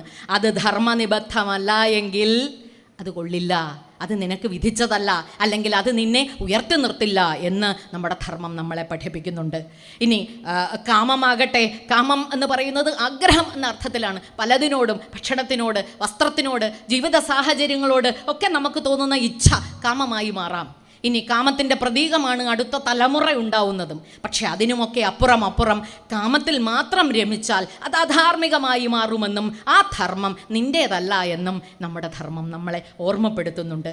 എന്നാലും ഏറ്റവും ഒടുവിൽ മോക്ഷം എന്ന് പറയുന്നതാണ്. അത് ധാർമ്മികതയിലൂടെ തന്നെയാണ് നീ നിൻ്റെ അർത്ഥത്തെയും കാമത്തെയും നേടിയിട്ടുള്ളത് എങ്കിൽ തീർച്ചയായും നിനക്ക് വിധിച്ചിരിക്കുന്നത് മോക്ഷമാണ് എന്ന ഗംഭീരമായിട്ടുള്ള ഒരു സിദ്ധാന്തവും കൂടെ നമ്മുടെ ധർമ്മം നമ്മെ പഠിപ്പിക്കുന്നുണ്ട്. അതുകൊണ്ട് തന്നെയാണ് ധാരണാത് ധർമ്മമുച്യതേ, അതായത് നിലനിൽപ്പാണ് ധർമ്മം. സനാതനധർമ്മത്തിൽ ഒറ്റൊരു വാചകം നമുക്ക് മനസ്സിലാവും, നീ നിലനിൽക്കുന്നത് എന്തോ അതാണ് ധർമ്മം എന്ന് നമുക്ക് വ്യാഖ്യാനിക്കാൻ സാധിക്കും. എല്ലാ മന്ത്രങ്ങളും ശ്രദ്ധിച്ചാൽ അറിയാം. ആ മന്ത്രങ്ങൾ, ഉദാഹരണത്തിന് സഹനാവവതു എന്ന് നമ്മൾ തുടങ്ങിയാൽ ഈ പ്രാർത്ഥനാ മന്ത്രങ്ങളൊന്ന് ശ്രദ്ധിച്ചു നോക്കൂ. ഈ പ്രാർത്ഥനാ മന്ത്രങ്ങളിൽ ഒന്നിലും ഒരു വെല്ലുവിളിയോ ഇതാണ് ഏറ്റവും കേമമെന്ന് പറയുകയോ എല്ലാം ഇല്ലാതെയാകുക എന്ന് പറയുകയോ ചെയ്യുന്നില്ല. സഹനാവവതു എന്ന് പറഞ്ഞാൽ നിസ്സാര ഒരു കാര്യമാണ്. ഞാനും നീയും, അല്ലെങ്കിൽ ഞാനും നിങ്ങളും, നമ്മളെല്ലാവരും ഒരുമിച്ച് തന്നെ ഈ നേടുന്ന അറിവ് ഭുജിക്കാൻ ഇടവരട്ടെ, അനുഭവിക്കാൻ ഇടവരട്ടെ. അതിൽ നിന്ന് നേടുന്ന വീര്യത്തോടുകൂടി സക്രിയമായി സമൂഹത്തിൽ ഇടപെടാൻ നമുക്കെല്ലാവർക്കും സാധിക്കട്ടെ. പരസ്പരം വിദ്വേഷമില്ലാതെ ഇരിക്കട്ടെ. ഇത് പറഞ്ഞങ്ങ് നിർത്തുകയല്ല ചെയ്യുക, അതിൻ്റെ ഒപ്പം തന്നെ ആ ഓം ശാന്തി ശാന്തി ശാന്തി എന്ന് 3 തവണ പറയുകയും ചെയ്യും. ശാന്തി ഒറ്റ ശാന്തിയല്ല, ഇതാരാണപ്പാ ഈ 3 ശാന്തികൾ? അതിനും വ്യാഖ്യാനം കൃത്യമായി തന്നെ ഉണ്ട്. ആധിദൈവകം എന്ന് പറയുന്ന ഒരു ശാന്തിയെ പറ്റി പറയുന്നു. ആധിദൈവകമായ, ആധിയാണ് ദുഃഖങ്ങളാണ്, അത് ദൈവീകമായിട്ടുള്ള, ദൈവകം ദൈവദത്തമായിട്ടുള്ള അല്ലെങ്കിൽ പ്രകൃതിയാവുള്ള, വെള്ളപ്പൊക്കമാകട്ടെ സുനാമി ആകട്ടെ, നമുക്ക് നിയന്ത്രണ വിധേയമാക്കാൻ സാധിക്കാത്ത എന്ത് തരം വിപത്തുകളെയും ഈ പറയുന്ന ആദ്യത്തെ ഗ്രൂപ്പിൽ വരും. അതുമൂലമുണ്ടാകുന്ന ദുഃഖങ്ങളിൽ നിന്നെല്ലാം എനിക്ക് ശാന്തി ഉണ്ടാവട്ടെ, അതാണ് ആദ്യത്തെ ശാന്തി. രണ്ടാമത്തതാണെങ്കിലോ അത് ആധിഭൗതികമാണ്. രോഗങ്ങളാകാം, കുടുംബങ്ങൾ തമ്മിലുള്ള സ്വരച്ചേർച്ചയില്ലായ്മയാകാം, പരസ്പരമുള്ള ശത്രുതാ മനോഭാവമാകാം, മരണമാകാം, നമുക്കിടയിൽ സംഭവിക്കുന്ന കുട്ടി കുട്ടി വിപത്തുകൾ, കുട്ടിയല്ല വലിയ വിപത്തുകൾ തന്നെ. ആ വിപത്തുകളെയെല്ലാം ഭൗതികം, കാരണം ഭൗതിക ജീവിതവുമായി ബന്ധപ്പെട്ട ദുഃഖങ്ങളാണല്ലോ. ആ ദുഃഖത്തിൽ നിന്നെല്ലാം എനിക്ക് മോക്ഷം ലഭിക്കണമേ, ആ ദുഃഖത്തിൽ നിന്ന് കരകയറാനുള്ള കരുത്തെനിക്കുണ്ടാകണമേ, ശാന്തമായിരിക്കാൻ എന്നെ അനുഗ്രഹിക്കണമേ. അതാണ് രണ്ടാമത്തെ ശാന്തി. മൂന്നാമത്തെ ശാന്തിയാണ് ആധ്യാത്മികം എന്ന് പറയുന്ന നമ്മുടെ ഉള്ളിലേക്ക് നോക്കിയിട്ട്, അവിടെയാണ് അഹം ബ്രഹ്മം പ്രസക്തമാകുന്നത്. നിന്റെ ഉള്ളിലേക്ക് നോക്കി നീയാണ് അത് എന്ന് തിരിച്ചറിയുമ്പോൾ നിനക്കുണ്ടാവുന്ന ശാന്തിയുണ്ട്. അല്ലാത്ത പക്ഷം മനസ്സിങ്ങനെ കലുഷിതമായിരിക്കും. അതുകൊണ്ടാണ് ഒന്നായ നിന്നേഹ രണ്ടെന്ന് കണ്ടളവിൽ ഉണ്ടായൊരിണ്ടൽ ബദം ഉണ്ടാവതല്ല മമ എന്ന് പറയുന്നത്. ഒന്നാണിത്, അദ്വൈതമാണ്. അതുകൊണ്ട് അന്വേഷണം നടത്തേണ്ടത് അകത്താണ്, അകത്തേക്കുള്ള അന്വേഷണം നടത്തണം എന്ന് പറയുന്നതാണ് മൂന്നാമത്തെ ശാന്തി. മൂന്നാമത്തെ ശാന്തി ആധ്യാത്മികതയാണ്. അതാണ് തുടക്കത്തിൽ ഞാൻ പറഞ്ഞത്, നമുക്ക് ഭൗതികതയും ആധ്യാത്മികതയും രണ്ടല്ല. ഞാൻ എന്ന് പറയുന്നതും ഭഗവാൻ എന്ന് പറയുന്നതും ഒന്ന് തന്നെയാണ് എന്ന ഗംഭീരമായ തിരിച്ചറിവ്, ഭഗവാൻ ആവാനുള്ള ശ്രമമാണ് എൻ്റെ ജീവിതത്തിലുടനീളം. ഇജ്ജന്മത്തിൽ അല്ലെങ്കിൽ അടുത്ത ജന്മത്തിൽ അല്ലെങ്കിൽ അതിനടുത്ത ജന്മത്തിൽ ഇങ്ങനെ ആ പ്രയാണം തുടർന്നുകൊണ്ടേയിരിക്കും എന്ന് സനാതനധർമ്മം എന്നെയും നിങ്ങളെയും ഓർമ്മപ്പെടുത്തുന്നു. പ്രാർത്ഥനകളെപ്പറ്റി ഞാൻ ഒന്ന് പറഞ്ഞു പോയപ്പോൾ അസതോമാ സദ്ഗമയ തമസോമാ ജ്യോതിർഗമയ മൃത്യോർമാ അമൃതം ഗമയ പറയാൻ വിട്ടുപോയി. സനാതനധർമ്മ വിശ്വാസികൾ നിത്യവും ആചരിക്കേണ്ടത്, ഉറക്കെ ഉരുവിടേണ്ടതാണ്. എല്ലാവർക്കും എന്നും ഭയമുള്ളത്, ഇതിങ്ങനെ ചൊല്ലാമോ, ഇതിങ്ങനെ പറഞ്ഞാൽ കുഴപ്പമുണ്ടോ, ഇത് 12 തവണ വേണമോ, ഇതിങ്ങനെ ചെയ്ത, ഇങ്ങനെ ഭയം നമുക്ക് വന്ന് നമുക്ക് പഠനക്കളരികളോ പഠിപ്പിച്ചു തരാനുള്ള കൃത്യമായ ആചാര്യന്മാരോ അവരുടെ അടുക്കിലേക്ക് പോകാനുള്ള സങ്കേതങ്ങളോ ഇല്ലാത്ത പക്ഷം ഈ പേടി കാരണം തന്നെ നമ്മളിത് വേണ്ടാന്ന് വെക്കും. ഉറക്കെ അത് ജപിക്കേണ്ടതുണ്ട്. എവിടെയും ജപിക്കാം, എങ്ങനെയും ജപിക്കാം. പക്ഷേ കൃത്യമായ ആചാരാനുഷ്ഠാനങ്ങൾ പഠിച്ചു വെച്ച് ജപിച്ചാൽ ഒന്നുകൂടി ശക്തി ഉണ്ടാവും. അത്രയേ ഉള്ളൂ. അപ്പോൾ എപ്പോഴൊക്കെയാണോ അസത്യത്തിൽ നിന്ന് സത്യത്തിലേക്ക് എന്നെ ഉയർത്തേണമേ എന്ന് പറയുന്നതിനപ്പുറം ഒരു നന്മയുണ്ടോ? ഇരുട്ട് എന്ന് പറയുന്നത് എന്ത് തരം ഇരുട്ടുമാകാം. അത് കറുപ്പ് എന്ന് പറയുന്ന അർത്ഥം അത് വേദനയുടെ, മരണത്തിൻ്റെ, രോഗത്തിൻ്റെ, അശാന്തിയുടെ ഒക്കെയായിട്ടുള്ള ഇരുട്ടിൽ നിന്ന് വെളിച്ചത്തിലേക്ക്, നന്മയുടെ തീഷ്ണമായ സന്തോഷാനുഭവങ്ങളിലേക്ക് എന്നെ കൈപിടിച്ച് കൊണ്ടുവരണമേ. അങ്ങനെയൊക്കെ സംഭവിച്ചാൽ സ്വാഭാവികമായി മരത്വം അഥവാ മരണം എന്ന് പറയുന്ന അവസ്ഥയിൽ നിന്ന്, നശ്വരതയിൽ നിന്ന് അനശ്വരനാകാനുള്ള, അമരത്വത്തിലേക്ക് കടന്നു കയറാനുള്ള ശക്തി എനിക്കുണ്ടാകും. അത്ര ഗംഭീരായ നിസ്സാര പ്രാർത്ഥനകളാണ്. കേൾക്കുമ്പോൾ ചെറുതാണ്, ഓരോരോ വരിയൊക്കെ ഉള്ളൂ. ആ വരികൾ തന്നെ ഒന്ന് മനസ്സിൽ ഹൃദയസ്ഥമാക്കി വെക്കുകയും 100 തവണയോ 200 തവണയോ നമുക്ക് സൗകര്യമുള്ളപ്പോഴൊക്കെ ചൊല്ലുകയും നമ്മുടെ അടുത്ത തലമുറയെ, കുട്ടികളെ ഉറക്കെ ഇത് പഠിപ്പിക്കുകയും, ഇനി ഇതൊക്കെ ചൊല്ലാനോ കേൾക്കാനോ ഒന്നും ഭാഗ്യമില്ലെങ്കിൽ വീട്ടിലൊരു ടേപ്പ് റെക്കോർഡറിലാണെങ്കിലും ചെറു വോള്യത്തിൽ ഇട്ട് കേൾപ്പിച്ചുകൊണ്ടിരിക്കുകയും ചെയ്യുക. ആ വീട്ടിൽ ഒന്ന് ശ്രദ്ധിച്ച് നോക്കിയാൽ അറിയാം, കലുഷിതമായിട്ടുള്ള അന്തരീക്ഷമുണ്ടെങ്കിൽ അവിടെ ശാന്തി ശാന്തി ശാന്തി ഉണ്ടാകാൻ ഈ ശബ്ദത്തിൻ്റെ വീജികൾക്ക് തന്നെ ശക്തി ഉണ്ടാകും എന്ന് തിരിച്ചറിയേണ്ടതുണ്ട്. ആർക്കാർക്കും കുഴപ്പമുണ്ടാകാനല്ലല്ലോ, നമുക്കൊക്കെ നന്മയുണ്ടാകാനല്ലേ. ഭാരതത്തിന് നന്മയുണ്ടായാൽ, സനാതനധർമ്മ വിശ്വാസിക്ക്, സനാതനിക്ക് നന്മയുണ്ടായാൽ നന്മയുണ്ടാകുന്നത് ലോകത്തിന് തന്നെയാണ് എന്ന് ലോകം ഇതുവരെയുള്ള ചരിത്രത്തിൽ ഒന്ന് ഓടിച്ചു നോക്കിയാൽ തിരിച്ചറിയാൻ നമുക്ക് സാധിക്കുന്നതാണ്.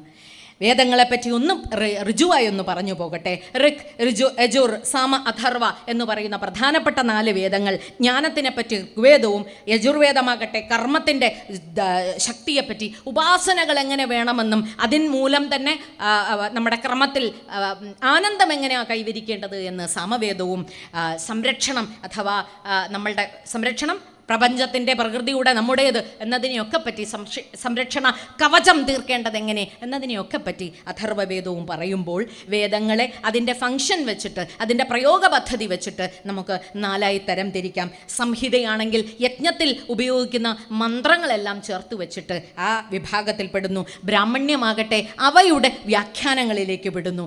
ആരണ്യകങ്ങളാകട്ടെ വ്യാഖ്യാനങ്ങൾ സന്യാസചര്യയ്ക്ക് വേണ്ടിയുള്ളതാണ്. അതുകൊണ്ട് തന്നെ അതിന് വേദാന്തം എന്നൊരു പേരും കൂടിയുണ്ട്. സന്യാസി വര്യന്മാർ അനുവർത്തിക്കേണ്ടുന്ന നിയമാവലിയെല്ലാം ആരണ്യകങ്ങളിലാണ് വരിക. പിന്നെ വരുന്നത് ഉപനിഷത്ത്. ഉപനിഷത്തുകൾ ലഘുവായി വ്യാഖ്യാനിച്ചാൽ വേദസാര സർവസ്വം എന്ന് വേണമെങ്കിൽ പറയാം. വേദമെന്ന് പറയുന്നത് ഒരു പഴമാണെങ്കിൽ ആ പഴം പിഴിഞ്ഞെടുത്ത് വെച്ച് ലേശം പോലും വെള്ളം ചേർക്കാതെ അങ്ങനെ അതിൻ്റെ സത്ത് വെച്ചാൽ ആ സത്തിനെയാണ് നമുക്ക് ഉപനിഷത്തെന്ന് പറയാവുന്നത്. ഈ ഉപനിഷത്തിൻ്റെ സത്തിനെയാണ് ഭഗവത്ഗീത എന്ന് പറയുന്നത്. നോക്കൂ, ഇതെല്ലാം പഠിക്കാൻ പറ്റാത്തവന് ഇച്ചിരി കൂടെ കുറച്ച് കൊടുത്തിട്ടുണ്ട്. ഇത് പഠിച്ചാൽ മതി, എന്നിട്ടും അത് ബുദ്ധിമുട്ടാണെങ്കിൽ അതിലും കൂടെ കുറച്ചായിട്ട് പറഞ്ഞ് അതിനെ ചെറുതാക്കി കൊണ്ടുവന്നിട്ടുണ്ട്. എല്ലാവർക്കും ആക്സസിബിളായിട്ട് എല്ലാവർക്കും സമീപിക്കേണ്ടതുണ്ട്. നിനക്ക് മനസ്സിലാവുന്ന രീതിയിൽ, നിനക്ക് ഉൾക്കൊള്ളാവുന്ന രീതിയിൽ ഇതൊക്കെ പറഞ്ഞു വയ്ക്കാം. ഇനി ഇതിനുമൊക്കെ അപ്പുറം കഥാരൂപേണയും പറയും. കഥ ഇഷ്ടമില്ലാത്തവരാരും ഇല്ലല്ലോ. കൊച്ചുകുട്ടികൾക്ക് ചെറുതിലേ നമ്മൾ പറഞ്ഞു കൊടുക്കുന്ന പഞ്ചതന്ത്ര കഥകളാകട്ടെ, ജാതകഥകളാകട്ടെ, കഥകളെല്ലാം കേട്ട് ഇല്ലെങ്കിൽ ഇതിഹാസങ്ങളിലെ കുട്ടി കഥകളോ പുരാണങ്ങളിലെ കഥകളോ ഒക്കെയാണ് എങ്കിൽ അത് മനസ്സിലിങ്ങനെ നിൽക്കും. ചെറുപ്രായത്തിൽ കഥയായിട്ട് മാത്രമാണ് കേൾക്കുക. അസുരൻ ഇങ്ങനെ ഇരിക്കും, ദേവൻ ഇങ്ങനെ ഇരിക്കും എന്നൊക്കെ വിചാരിച്ചു വെക്കും. പക്ഷെ കുറേ നാളുകൾക്ക് ശേഷം ഈ അസുരനും ദേവനും നമ്മുടെ തന്നെ രൂപങ്ങൾ നമ്മൾ കൊടുക്കും. അപ്പം നമുക്ക് തന്നെ തിരിച്ചറിയാൻ സാധിക്കും, നീ അസുരനാണോ നീ ദേവനാണോ എന്ന്. നീ ഇപ്പം ചെയ്യുന്നത് ആസുരകർമ്മമാണോ ദൈവീകമായിട്ടുള്ള കാര്യമാണോ എന്ന തിരിച്ചറിവുണ്ടാവുകയും അതൊരു പഠന പ്രക്രിയയായിട്ട് മാറുകയും ചെയ്യുന്ന മനന തലത്തിലേക്ക് നമ്മൾ നമ്മുടെ പ്രായം കൊണ്ട്, ജീവിത സാഹചര്യങ്ങൾ കൊണ്ട്, വിദ്യാഭ്യാസം കൊണ്ട് ഒക്കെ നേടിയെടുക്കുന്ന ഒരു അറിവുണ്ട്. നാം സമ്പാദിക്കുന്ന ഒരു സമ്പത്തുണ്ട്. അപ്രകാരം നമുക്ക് ഉയർന്നു വരാനും തീർച്ചയായും സാധിക്കും. ഗംഭീരമായിട്ടുള്ള സനാതനധർമ്മത്തിൻ്റെ സംഭാവന എന്ന് ഞാൻ എന്നും ലോകത്തോട് ഉറക്കെ വിളിച്ചു പറയാൻ ആഗ്രഹിക്കുന്നത് അതിൻ്റെ സമ്പൂർണമായിട്ടുള്ള ദർശനങ്ങളാണ്. 6 എണ്ണം എന്ന് ഉറക്കെ പറയും. ഷഡ് ദർശനങ്ങൾ എന്ന് തന്നെ പറയുന്നത്. ആദ്യത്തെ ഒന്ന് സംഖ്യം, സമ്യക്കായി പറയുക എന്നതിൽ നിന്നാണ് സംഖ്യം എന്ന വാക്ക്. അതായത് കേമമായിട്ടുള്ള നല്ല കാര്യങ്ങൾ നല്ല രീതിയിൽ തന്നെ മനസ്സിലാകുന്ന രീതിയിൽ പറഞ്ഞു വയ്ക്കുക. അവിടെയും ഈ പറയുന്ന യമനിയമങ്ങൾ ബാധകമാണ്. അത് 523 ശ്ലോകങ്ങളും 6 അധ്യായങ്ങളിലുമായി കപിലമുനി തന്നെ ലോകത്തിന് സംഭാവന ചെയ്തിരിക്കുന്നു. ഇവിടെയാണ് ശാന്തി മന്ത്രത്തിൻ്റെ പ്രസക്തി കൃത്യമായി ലോകത്തോട് പറഞ്ഞു വയ്ക്കുന്നത്. രണ്ടാമത് യോഗ. പതഞ്ജലി മുനിയെപ്പറ്റിയും യോഗശാസ്ത്രത്തെപ്പറ്റിയും നമുക്കെല്ലാവർക്കും അറിയാം. കാരണം ലോകമെമ്പാടും ജൂൺ 21 എന്ന് പറയുന്നത് ഭാരതം ഉയർത്തിക്കാട്ടിയ യോഗ എന്ന് പറയുന്ന വിദ്യ ഭാരതത്തിൻ്റേതായിട്ടുള്ള സംഭാവന എന്ന് പ്രകീർത്തിക്കപ്പെടുന്ന കാലമാണ് ഇപ്പോൾ. കഴിഞ്ഞ കുറച്ച് വർഷങ്ങളായി നമ്മളത് സമുചിതം ആഘോഷപൂർവ്വം കൊണ്ടാടുകയും കൂടി ചെയ്യുന്നു. അഷ്ടാംഗ യോഗം എന്ന് പറയുന്ന 8 ഭാഗങ്ങളിലായിട്ട് ആ യോഗയെ സനാതനധർമ്മം എങ്ങനെ നിർവഹിച്ചു വെച്ചിരിക്കുന്നു എന്നൊന്ന് നോക്കുക. ആദ്യത്തെ യമം എന്ന് പറയുന്നത് കൺട്രോൾ എന്ന് പറയുന്നതാണ്. ഈ നിയമങ്ങളാകട്ടെ അതിൻ്റെ ഡോൺസ് ആയിട്ട് വയ്ക്കുന്നു. ഈ യമം എന്ന് പറയുന്നതിനകത്ത് തന്നെ വീണ്ടും വിഭജനങ്ങൾ ഉണ്ട്. അത് അഹിംസ, സത്യം, ആസ്തയം, കളവ് പറയരുത് എന്നും ബ്രഹ്മചര്യം അനുഷ്ഠിക്കണമെന്നും ആ പരിഗ്രഹം അന്യൻ്റെ മുതൽ ആഗ്രഹിക്കുകയോ കൈവശം വയ്ക്കുകയോ ചെയ്യരുത്, കൈക്കലാക്കുകയോ ചെയ്യരുത് എന്ന് പറയുന്നത്. ഇതെല്ലാം യമങ്ങൾ എങ്കിൽ യമവും നിയമങ്ങളെയും ചേർത്ത് വെച്ച് ഡൂസ് ആൻഡ് ഡോൺസ് അല്ലെങ്കിൽ എറ്റിക്വേറ്റ് എന്ന് നമുക്ക് പറയാവുന്ന നിയമാവലിയായി തന്നെ വെക്കാം. ഇനി ആസനങ്ങളാണെങ്കിൽ ആസനങ്ങളെ അത്ഭുതപ്പെടുത്തുന്ന ഒരു കാഴ്ചയുണ്ട്, അറിയേണ്ടതുമുണ്ട്. നമ്മൾ പ്രകൃതിയിൽ തന്നെ നിൽക്കുന്ന വ്യത്യസ്തമായിട്ടുള്ള ചര്യകളെ നോക്കിയിട്ട് അതിനെ കോപ്പി ചെയ്തിട്ട് അതിനെ കടമെടുത്തിട്ടാണ് പതഞ്ജലി ഒരു ആസനം രൂപപ്പെടുത്തിയത്. അങ്ങനെ 84 ക്രമമായിട്ടുള്ള ആസനങ്ങളും അതിൽ നിന്ന് വിഭിന്നങ്ങളായ ആസനങ്ങളും ഉണ്ട്. നിസ്സാരമായ ഒരു ആസനം നമുക്ക് നോക്കാം, വൃക്ഷാസനം. വൃക്ഷാസനത്തിന് കാല് എങ്ങനെയാണ് തുടയിലേക്ക് അല്ലെങ്കിൽ തുടകൾക്കിടയിലേക്ക് തന്നെ എത്തത്തക്ക രീതിയിൽ ഉയർത്തി വെക്കേണ്ടതെന്നും എങ്ങനെയാണോ ഒരു വൃക്ഷം അനക്കമില്ലാതെ നിൽക്കുന്നതെന്നും വൃക്ഷത്തിനെ നോക്കിയിട്ട് കണ്ടെത്തിയ ആസനം വൃക്ഷാസനം. പാദഹസ്താസനം, ഇങ്ങനെ കുക്കുടാസനം, ജീവികളെയൊക്കെ കണ്ടുപിടിച്ച മയൂരാസനം. പേര് ഞാൻ പറയുന്നില്ല, എന്നെക്കാളും വിദുഷികളും വിദ്വാൻമാരുമാണ് ഇവിടെ ഇരിക്കുന്നത് എന്നതുകൊണ്ട്. നോക്കൂ, ചുറ്റുമുള്ള പ്രകൃതിയെ നോക്കിക്കണ്ടിട്ട് ആ പ്രകൃതി എങ്ങനെയാണോ അതിൻ്റെ സ്വപ്രകൃതിയെ കീഴടക്കുന്നത് എന്ന് കണ്ടെത്തിയിട്ട് ഇത് നീയും ആചരിച്ചാൽ നിനക്കിപ്രകാരം ഒരു നന്മയുണ്ടാകും. നിനക്ക് ഫോക്കസ് ചെയ്യണമെങ്കിൽ വൃക്ഷത്തെ പോലെ തന്നെ നിൽക്കണം എന്ന് പറഞ്ഞ് ഒരാസനം നമുക്ക് പറഞ്ഞു തരികയാണ്. ഇങ്ങനെ 84 ആസനങ്ങൾ രൂപപ്പെടുത്തിയിരിക്കുന്നത് ആസനം. പിന്നെ പ്രാണായാമം. പ്രാണൻ എന്ന് പറയുന്നത് ബ്രത്ത് അഥവാ ശ്വാസം എന്ന അർത്ഥത്തിലാണ്. നമ്മുടെ തലമുറ, നമ്മുടെ ലോകം നോക്കിക്കാണുന്നത്. പ്രാണനെ അടക്കുമ്പോൾ അടങ്ങുന്നത് മനസ്സാണ് എന്നും അപ്രകാരമുള്ള അടക്കത്തിൽ നിന്നാണ് നീ നിൻ്റെ മുക്തിയിലേക്ക്, മോക്ഷത്തിലേക്ക് ഗമിക്കുന്നതെന്നും പറഞ്ഞു തരുന്നു പ്രാണായാമം. പ്രത്യാഹാരമാകട്ടെ മനോവ്യാപാരത്തെ അടക്കുകയും ധാരണ അതിനെ ഉറപ്പിക്കുകയും ധ്യാനം നമ്മുടെ ഫോക്കസിനെ ഒന്നുകൂടെ ശ്രദ്ധ ക്രോഡീകരിക്കുകയും സമാധിയാകട്ടെ നാം എല്ലാം കിനാവു കാണുന്നത് പോലെ മോക്ഷപ്രാപ്തിയിലേക്കുള്ള പ്രയാണത്തിൻ്റെ തുടക്കവും. സമാധിസ്ഥനാവുക എന്ന് പറയുന്നത് ലയനത്തിലേക്കുള്ള യോഗവും അതുതന്നെയാണല്ലോ. യോഗം എന്ന് പറയുന്നത് നാട്ടുകൂട്ടങ്ങൾക്ക് നമ്മൾ പറയുന്ന പേര് ഈ അർത്ഥത്തിൽ തന്നെയാണ്. അതും ഇതും ലയിക്കുന്നത് എന്തും യോഗമാണ്. മനസ്സും ശരീരവും കേമമായി ലയിക്കുന്നത് യോഗമാണ്. ഭഗവാനും ഭക്തനും കേമമായി ലയിക്കുന്നതും യോഗം തന്നെയാണ്. ഞാനും നിങ്ങളും ഒരുപോലെ ലയിക്കുമ്പോൾ ഈ അല്ലെങ്കിൽ ഈ പ്രഭാഷണം എന്ന് പറയുന്നതും യോഗമായി മാറും. ആ ചേർച്ചയാണ്. കുടുംബങ്ങളിൽ യോഗമുണ്ട് എങ്കിൽ അത്ഭുതം തന്നെയാണ്. അതൊരു യോഗം തന്നെയാണ് എന്ന് നാം പറയുന്നതും ആ അർത്ഥത്തിൽ തന്നെയാണ്.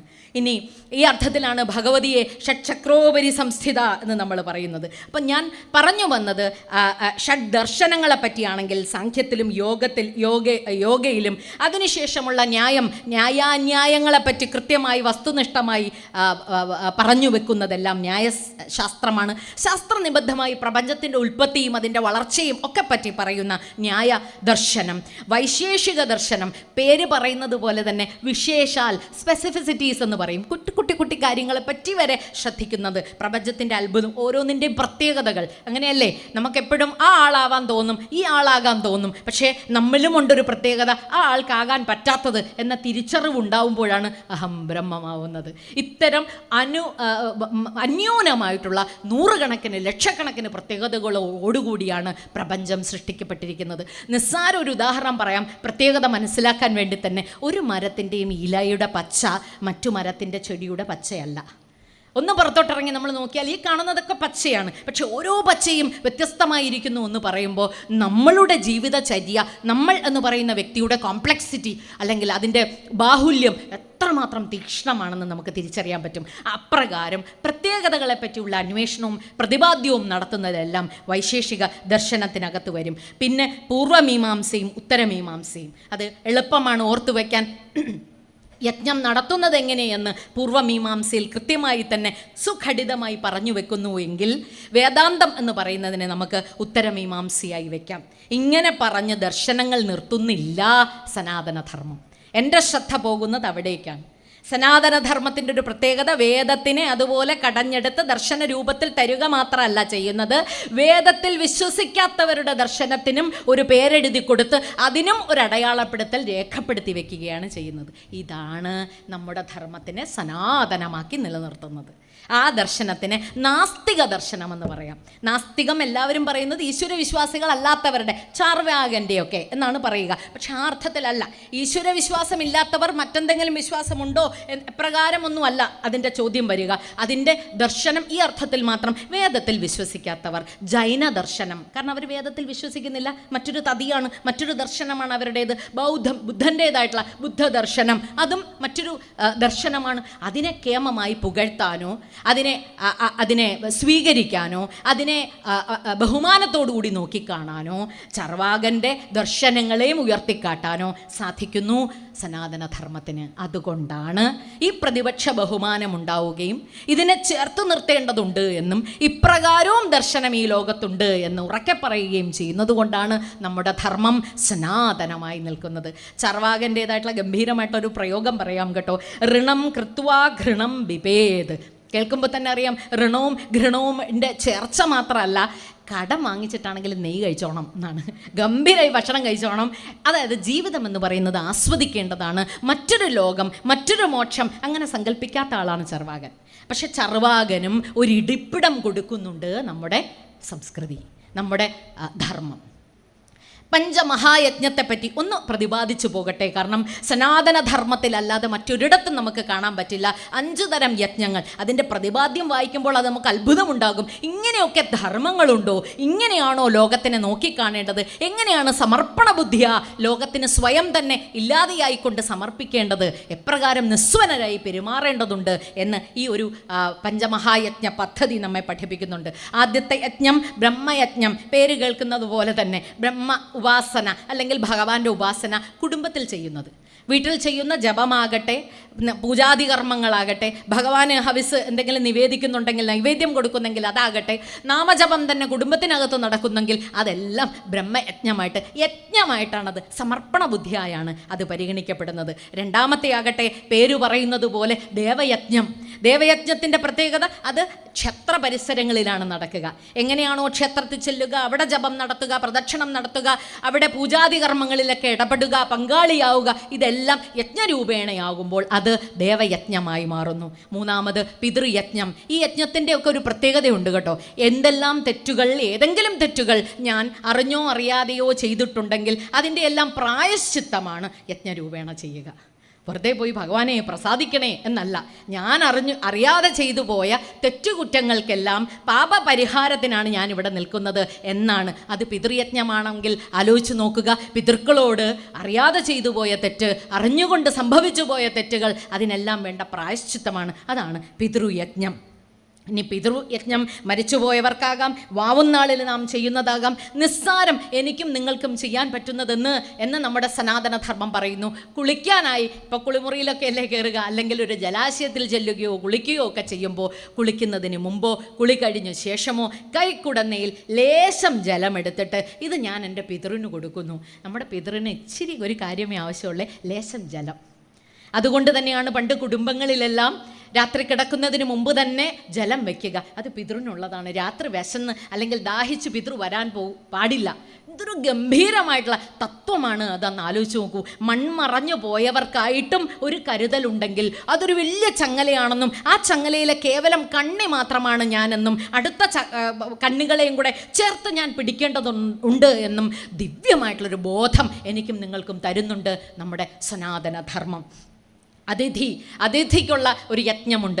അതിഥി എന്ന പേര് തന്നെ തിഥി അറിയിക്കാതെ ഇന്ന സമയത്താണ് വരുന്നുവെന്ന് പറയാതെ വരുന്ന ആളാണ്. അതുകൊണ്ട് തന്നെ ചില നേരങ്ങളിൽ ഒരുപക്ഷേ എനിക്കോ നിങ്ങൾക്കോ ദേഷ്യം വന്നേക്കാം. അതുകൊണ്ട് വേണ്ട ശുശ്രൂഷകൾ പരമാവധി നമുക്ക് ചെയ്യാൻ സാധിച്ചു ഒന്നും വരില്ല. അങ്ങനെ വരുന്നവർക്ക് പ്രായശ്ചിത്തം എന്നോണം അതിഥിക്കായിട്ട് യജ്ഞം അത് നാലാമതായി കൂട്ടുന്നു. അതിനുമൊക്കെ അപ്പുറം ഗംഭീരമായി ഒരുപക്ഷെ ഞാൻ എന്നെ തന്നെ എപ്പോഴും ചേർത്ത് നിർത്താൻ ആഗ്രഹിക്കുന്നതും ഭൂതയജ്ഞം ആണ്. ഈ ഭൂതം എന്നത് പഞ്ചഭൂതങ്ങളാണ്, ശരിയല്ലേ? എന്തെല്ലാം വേണ്ടാദിനങ്ങൾ ഈ ഭൂമിയോട് നാം കാട്ടുന്നു പല രീതിയിൽ. അത് അരുതാത്തതായിട്ടുള്ള എല്ലാ മാലിന്യങ്ങളും ഒരു ശ്രദ്ധയുമില്ലാതെ വലിച്ചെറിയുകയോ, ഒരു മരത്തിൽ നിന്ന് നിർദാക്ഷിണ്യം അതിൻ്റെ ചില്ലുകൾ ഒടിച്ചെടുക്കുകയോ, ഒരു മൃഗത്തിനെ കല്ലെറിഞ്ഞ് ഓടിച്ചു വിടുകയോ ഒക്കെ ചെയ്യുമ്പോൾ അറിയാതെ നാം ചെയ്യുന്ന കുറേ തെറ്റുകളുണ്ട്. ആ തെറ്റുകൾക്കുള്ള പ്രായശ്ചിത്തം എന്നോണം പഞ്ചഭൂതങ്ങൾക്കും നാം നടത്തുന്ന യജ്ഞമാണ് ഭൂതയജ്ഞം. അപ്പം ഈ 5 യജ്ഞങ്ങളെയും ചേർത്ത് പഞ്ചമഹായജ്ഞം എന്ന് ലോകത്തിനോടായി പറഞ്ഞിട്ട് ഇതെല്ലാം നീ അടങ്ങുന്ന തതിയിൽ തന്നെ പെടുന്നുവെന്നും അതും നീയും വേറെയല്ല എന്നുറക്കെ ഘോഷിക്കുകയും കൂടെ ചെയ്യുമ്പോഴാണ് നാം തിരിച്ചറിയേണ്ടത് സനാതനധർമ്മത്തിൻ്റെ കരുത്ത്. ഈ ഭൂതയജ്ഞത്തിന് നാം എല്ലാം അനുവർത്തിക്കുന്ന ഒരു ഉദാഹരണമുണ്ട്. അത് പറയുമ്പോൾ നിങ്ങൾക്കറിയാം, ഗൗളിയൂട്ട് എന്നൊരു ചടങ്ങുണ്ട്. പല്ലി ഉണ്ട് എങ്കിൽ വീട്ടിൽ പല്ലിക്കായിട്ട്, കാരണം പല്ലിയൊക്കെ നിർദാക്ഷിണ്യം നമ്മൾ ഓടിച്ചു വിടാറുള്ളൊരു മൃഗമാണ്, പല്ലിക്കായിട്ടും ഭക്ഷണം കൊടുക്കും. എന്താണ്? പ്രായശ്ചിത്താണ്. ഇത് തന്നെയാണ് ഉറുമ്പിനൂട്ടും. ഉറുമ്പിന് ഊട്ട് കൊടുക്കുമ്പോഴും അങ്ങനെയാണ്. കാരണം ഏത് ഉറുമ്പ് നമ്മളെ കടിച്ചാലും ഉറുമ്പിനൊരു ശാപമുണ്ട്. ഒരു ഉറുമ്പ് നമ്മളെ കടിച്ചാൽ, ഒരു കൊതുക് നമ്മളെ കുത്തിയാൽ അന്നേരം തന്നെ നമ്മൾ തല്ലിക്കൊല്ലും. കാരണം നമ്മളെ വേദനിപ്പിച്ചിട്ടാണ് അത് പോവുക. അപ്പോൾ ആ വേദന പ്രതികാര ബുദ്ധിയോടെ നീ ചെയ്യാൻ പാടില്ല എന്ന ധാരണ ഉള്ളിലുള്ളത് കൊണ്ട് തന്നെ അറിയാതെയെങ്കിലും പല ഉറുമ്പുകളെയും പല ഗൗളിയെയും ഞാൻ അഹിതമായി ചെയ്തിട്ടുണ്ടാവും എന്ന് പറഞ്ഞ് ഭൂതയജ്ഞം നടത്തുന്ന ഒരു ചെറിയ രീതിയായി തന്നെ ഉറുമ്പിനൂട്ടും ഗൗളിയൂട്ടും നടന്നു വരാറുമുണ്ട്. പിന്നെ സനാതനധർമ്മത്തിൻ്റെ ഗംഭീര സംഭാവന എന്നുറക്കെ ലോകത്തിനോട് വിളിച്ചു പറയാൻ ഞാൻ ആഗ്രഹിക്കുന്ന, ഏറ്റവും കൂടുതൽ വിവാദങ്ങൾക്ക് തിരികൊളുത്തിയിട്ടുള്ളതായിട്ടുള്ള ഒന്നാണ് മനുസ്മൃതി. മനുസ്മൃതി എന്ന് പറയുന്നത് മൊത്തം വായിക്കാതെ മനുസ്മൃതി എന്താണെന്ന് തിരിച്ചറിയുക. അത് ആദ്യത്തെ ചാപ്റ്റർ മാത്രം ഒന്ന് നോക്കിയാൽ മതി. ആദ്യത്തെ ചാപ്റ്റർ മനുസ്മൃതിയുടെ പ്രപഞ്ചോൽപത്തിയെ പറ്റിയാണ്. അപ്പം അപ്രകാരം ശാസ്ത്രീയമായി ലോകത്തിനെ നോക്കിക്കാണുന്ന ഒരു മനുസ്മൃതിയെ ഒറ്റ വാചകം മാത്രം കടമെടുത്ത് അതിൻ്റെ കോണ്ടെക്സ്റ്റിൽ നിന്ന് മാറ്റിവെച്ചിട്ട് സ്ത്രീ സ്വാതന്ത്ര്യമർഹതി എന്ന് പറഞ്ഞിട്ട് എത്ര നാര്യസ്തു പൂജ്യന്തേ രമന്തേ തത്ര ദേവത എന്നും മറ്റൊരിടത്ത് പറഞ്ഞതിനെ പാടെ മൂടി വെച്ചിട്ട് സ്ത്രീക്കൊന്നും സ്വാതന്ത്ര്യം കൊടുക്കാൻ പാടില്ലാത്തതെന്ന് പറഞ്ഞ് നാടുനീളെ നടന്ന് മനുസ്മൃതി അഗ്നിക്കിരയാക്കുമ്പോൾ നമ്മളൊന്ന് ഓർക്കണം, പണ്ടുകാലങ്ങളിലും ഇന്നും ഒരു വ്യക്തിക്ക് കൊടുക്കാവുന്ന ഏറ്റവും തീക്ഷ്ണമായിട്ടുള്ള ശിക്ഷ എന്താണ്? തടവറയാണ്. ആരോടും മിണ്ടാൻ പാടില്ല എന്ന് പറഞ്ഞാൽ അങ്ങനെയാണ്. പണ്ടൊക്കെ നമുക്ക് മൂലയെ പിടിച്ച് നിർത്തും, തിരിഞ്ഞു നിൽക്കാൻ പറയും. കാരണം എന്താ, ആരെയും കാണാൻ പറ്റില്ല, ഒരു രീതിയിലും സംവദിക്കാൻ പറ്റില്ല, അതൊരു ശിക്ഷയാണ്. വലിയ വലിയ കൊലപാതകികളെ അല്ലെങ്കിലൊക്കെ ഉള്ള ആളുകളെ നാട് കടത്തും. അപ്പോൾ ഒറ്റയ്ക്കാവുക എന്ന് പറയുന്നത് പോലെ ലോകത്ത് വേദനാജനകമായിട്ടുള്ള ഒരു കാര്യവുമില്ല. അപ്പോൾ പെണ്ണേ അല്ലെങ്കിൽ സ്ത്രീയെ, നീ ഒറ്റയ്ക്കല്ല, നിനക്ക് തുണയായി പലരും പല കാലങ്ങളിലുമുണ്ട്. നിന്നെ ചേർത്ത് പിടിക്കാൻ, നിനക്ക് കരുത്തു പകരാൻ, നിനക്ക് കവചമായി നിൽക്കാൻ ആളുകളുണ്ട് എന്ന് ഉറക്കെ എൻ്റെ സനാതനധർമ്മം പറയുമ്പോൾ ആ സനാതനധർമ്മത്തിനെ ഗംഭീരം എന്ന് ശ്ലാഘിക്കുകയല്ലേ നാം വേണ്ടത്. മനുസ്മൃതിയെപ്പറ്റി ഒരു വാക്ക് പറഞ്ഞങ്ങ് നിർത്തട്ടെ. അടുത്ത ഗംഭീരമായിട്ടുള്ള സംഭാവന എൻ്റെ സനാതനധർമ്മത്തിൽ ഞാൻ വിചാരിക്കുന്നു, നമ്മുടെ സനാതനധർമ്മത്തിൽ, ഭാരതത്തിൻ്റെ സനാതനധർമ്മത്തിൽ. ഇനി സനാതനധർമ്മം അങ്ങനെ ഭാരതത്തിന് മാത്രം അവകാശപ്പെട്ടതൊന്നുമല്ല, അത് ലോകത്തിൻ്റെയാണ്. അപ്പം പ്രപഞ്ചത്തിൻ്റെ സനാതനധർമ്മത്തിൻ്റെ കേമമായി എങ്ങനെയാണ് ഒരു വ്യക്തി ജനിച്ച് മരിക്കേണ്ടത് എന്ന് പറയുന്ന ഷോഡശ സംസ്കാരം 16 എന്ന് എണ്ണി പറയുന്നതിൽ ഏറ്റവും ഗംഭീരം ജന്മമെടുക്കുന്നതിന് തൊട്ട് മുമ്പുള്ള കാലമാണ്. നമ്മളത് ശ്രദ്ധിക്കാറേയില്ല. എങ്ങനെയോ ഗർഭമുണ്ടായി, ഇനി ബാക്കിയുള്ളത് നോക്കാം എന്നാണ് വിചാരിക്കുക. പക്ഷേ സനാതനധർമ്മം എഴുതി വച്ചിരിക്കുന്നു, ഇങ്ങനെ വേണം ഗർഭം ധരിക്കാൻ, ഇപ്രകാരമാണ് അതിൻ്റെ തുടക്കമുണ്ടാകേണ്ടത് എന്ന്. തുടക്കം ഗർഭാധാനം. അത് തന്നെ കശ്യപ മുനിയുടെയും ദിതി മാതാവിൻ്റെയും അവർ തമ്മിലുള്ള ഒരു ഭോഗം അഥവാ വേഴ്ച സന്ധ്യാനേരത്ത് വേണമെന്ന് ദിതി കാക്ഷിക്കുകയും കശ്യപൻ അരുതേ എന്ന് പറയുകയും എന്നിട്ടും നിർബന്ധപൂർവ്വം അപ്രകാരം തന്നെ ഒരു സന്താനം അവർക്കുണ്ടാവുകയും ചെയ്തു. അവന് ഹിരണ്യാക്ഷൻ എന്ന പേരും, പിന്നെയും അപ്രകാരം ഒരു സന്താനമുണ്ടായപ്പോൾ അവന് ഹിരണ്യകശിപു എന്ന പേരും പറഞ്ഞ് കഥ നമുക്ക് മുമ്പ് പറഞ്ഞു വെച്ചിട്ടുണ്ട്. നരസിംഹാവതാരത്തിലേക്ക് നയിച്ച കഥയാണെങ്കിലും ഈ കഥ പറയാതെ പറയുന്ന കാര്യങ്ങളുണ്ട്. ചില നേരങ്ങളിലാവാം, ചില നേരങ്ങളിൽ അരുത്. ഇത്തരം നിയമാവലികൾ ഗർഭാധാനത്തിന് പോലും കൃത്യമായി പറഞ്ഞു വെച്ചിട്ടുണ്ട് നമ്മുടെ ധർമ്മം. ഇതാണ് ധർമ്മം എന്നാണ് പറയുക. പുംസവനം, 3-ാം മാസം, ഗർഭിണിയായി കഴിഞ്ഞിട്ടുള്ള 3-ാം മാസം ചടങ്ങുകളുമുണ്ട്. സീമന്തമാകട്ടെ 7-ാം മാസം. ജാതകർമ്മം അത്ഭുതകരമായി എനിക്ക് തോന്നാറുണ്ട്. പൊക്കിൾക്കുടി മുറിക്കുന്നതിന് മുമ്പ് തന്നെ കുട്ടിക്ക് വായിൽ കൊടുക്കുന്നു എന്ന സങ്കല്പം. അത് 3 കാര്യങ്ങളാണ് കൊടുക്കുക: നെയ്യും സ്വർണവും തേനും, കുറേശ്ശെ പേരിന്. പക്ഷേ ഈ നെയ്യ്, സ്വർണം, തേൻ എന്ന് പറയുന്ന 3ഉം ഗംഭീരമായിട്ടുള്ള നവരാത്രി വേളകളിലൊക്കെ നമ്മൾ കൊണ്ടാടുന്ന 3 സ്ത്രീകൾ, 3 അമ്മമാർ, 3 ദേവതാസങ്കല്പം തന്നെ ചേർത്ത് വെച്ചിട്ടാണ്. നെയ്യ് എന്ന് പറയുന്ന ബുദ്ധി, സരസ്വതി; സ്വർണം എന്ന് പറയുന്ന യശസ്, ലക്ഷ്മി ദേവി; തേൻ എന്ന് പറയുന്ന ആരോഗ്യം, രൗദ്രരൂപിയായിട്ടുള്ള ദുർഗ. ഈ സങ്കല്പം, ഈ 3ഉം നിനക്കുണ്ടാവട്ടെ എന്ന് അമ്മയിൽ നിന്ന് വേർപെടുന്നതിന് മുമ്പ് തന്നെ കുട്ടിക്ക് പ്രാർത്ഥനാപൂർവ്വം നൽകണമെന്ന് നിഷ്കർഷിക്കുന്ന ധർമ്മമുണ്ടല്ലോ. ഒന്ന് ആലോചിക്കൂ. കോടാനുകോടി വർഷങ്ങൾക്ക് മുമ്പ് എന്ന് രചിക്കപ്പെട്ടു എന്ന് പോലും നമുക്കറിയില്ലാത്ത വിധം നമ്മുടെ ധർമ്മം ഇതിനെ ഉറപ്പിച്ച് തന്നെ നിർത്തുന്നു. നീ നാമകരണം, പേരുകൾ, ഉചിതമായ പേരുകൾ കണ്ടെത്തുക. അതിന് നേരത്തെ പറഞ്ഞതുപോലെ തന്നെ സഹസ്രനാമങ്ങൾ നമുക്കുണ്ട്, അനവധി. ആണിനാണ്, പെണ്ണിന് ഇഷ്ടം മാതിരിയുണ്ട്. കണ്ടെത്തുക. പേരില്ലാത്ത കുട്ടിയായി, അർത്ഥമില്ലാത്ത നാമം പേറുന്ന കുഞ്ഞായി നമ്മുടെ കുട്ടികൾ വരാതിരിക്കട്ടെ എന്ന് സനാതനധർമ്മം നിഷ്കർഷിക്കുന്നുണ്ട്. അതുകൊണ്ട് തന്നെയാണ് പര്യായ പദങ്ങളുടെ ഒരു കൂട്ട് തന്നെ, അല്ലെങ്കിൽ ഒരു കൂമ്പാരം തന്നെ ഉറക്കെ നമ്മുടെ ധർമ്മം നമുക്ക് തന്നു വച്ചിരിക്കുന്നത്. നിഷ്ക്രമണം എന്ന് പറയുന്ന 4-ാം മാസത്തിൽ അന്നാണ് കുട്ടി ആദ്യമായി പുറം ലോകം കാണുക എന്ന സങ്കല്പം. അതാണ് നിഷ്ക്രമണം, പുറത്തേക്ക് പോവുക എന്നത്. പിന്നെ അന്നപ്രാശനം, അത് 5 മാസമോ 6 മാസമോ ആണ് പെണ്ണ് എന്ന ക്രമത്തിലൊക്കെ ഇപ്പം നമ്മൾ നടത്തുന്നത്. അതിൽ ഉപ്പും മുളകും പുളിയുമാണ് കൊടുക്കുക. ചില ക്ഷേത്രങ്ങളിൽ ഞാൻ കാണാറുണ്ട്, ഇങ്ങനെ ഉരുട്ടി വെച്ച് പുളി അങ്ങോട്ട് വയ്ക്കുകയും കുഞ്ഞിൻ്റെ ആ പുളിയൊക്കെ എവിടെ നിന്ന് വന്നതാണോ, എപ്രകാരമാണോ എന്നൊക്കെ. അപ്പോൾ നമ്മളൊന്ന് അനുധാവനം ചെയ്യണം. എന്താണ് പറഞ്ഞു വെച്ചിരിക്കുന്നത്? ലേശം തൈര് അവിടെ വെച്ചാൽ മതി. തൈരിന് പുളിയുണ്ട്. അപ്പോൾ പുളിയുള്ള എന്തെങ്കിലും വേണം, മധുരമുള്ള എന്തെങ്കിലും വേണം, ഉപ്പുള്ള എന്തെങ്കിലും വേണം എന്നേ അർത്ഥമുള്ളൂ. അത് ഏറ്റവും കേമമായി തന്നെ അവിടെ വെച്ചിട്ട് അത് കുഞ്ഞിൻ്റെ നാവിൽ കൊടുക്കുകയും ആ മുകുളങ്ങളെല്ലാം ത്രസിക്കുകയും പിന്നീട് നല്ല ഭക്ഷണം കിട്ടട്ടെ, പിന്നെ നല്ല ആരോഗ്യവാനായി മാറട്ടെ എന്ന സങ്കല്പമാണ് ഒരുപക്ഷെ അന്നപ്രാശന അങ്ങനെ വെക്കുന്നത്. പിന്നെ ചൂടാകരണം, ആദ്യത്തെ മുടി വടിച്ചു കളയുക പറയുന്നത് 1 വയസ്സിലോ 2 വയസ്സിലോ ക്രമപ്രകാരം ഓരോരുത്തർക്കും. അതാണ് ചൂടാകരണം എന്ന് പറയുന്നത്. ഉപനയനം എന്ന് പറയുന്നത് വിദ്യാരംഭത്തിന് തൊട്ടു മുമ്പിലാണ്. കുട്ടിയെ ഒന്ന് ഒരുക്കുകയാണ്. ഇനിയാണ് നീ വിദ്യാർത്ഥിയാകാൻ പോകുന്നത്. വിദ്യാർത്ഥിയാകുമ്പോൾ സ്വാഭാവികമായും നീ അനുവർത്തിക്കേണ്ടതായിട്ടുള്ള ബ്രഹ്മചര്യ പദ്ധതിയുണ്ട്. പല രീതിയിലാണ് ഇന്നത്തെ വിദ്യാർത്ഥിയും അന്നത്തെ വിദ്യാർത്ഥിയുമായിട്ട് നമുക്ക് തുലനം ചെയ്യാൻ പോലും പറ്റാത്തത് അതുകൊണ്ടാണ്. കാരണം പറഞ്ഞു വെച്ചിരിക്കുന്ന വിദ്യാർത്ഥി ലക്ഷണങ്ങളൊന്നും എനിക്കോ നിങ്ങൾക്കോ നമുക്കാർക്കും നമ്മുടെ വിദ്യാർത്ഥി കാലഘട്ടങ്ങളിലില്ല. അടുത്ത തലമുറയ്ക്ക് കൊടുക്കാനും നമുക്ക് സാധിക്കുന്നില്ല. എങ്കിലും ഇതാണ് നല്ലത് എന്നൊന്ന് ഉയർത്തിക്കാട്ടിയാൽ അതിൻ്റെ പുറകെ എങ്കിലും നമുക്ക് പോകാമല്ലോ. കുറേശ്ശെയെങ്കിലും അത് അനുവർത്തിക്കാൻ ശ്രമിക്കാമല്ലോ.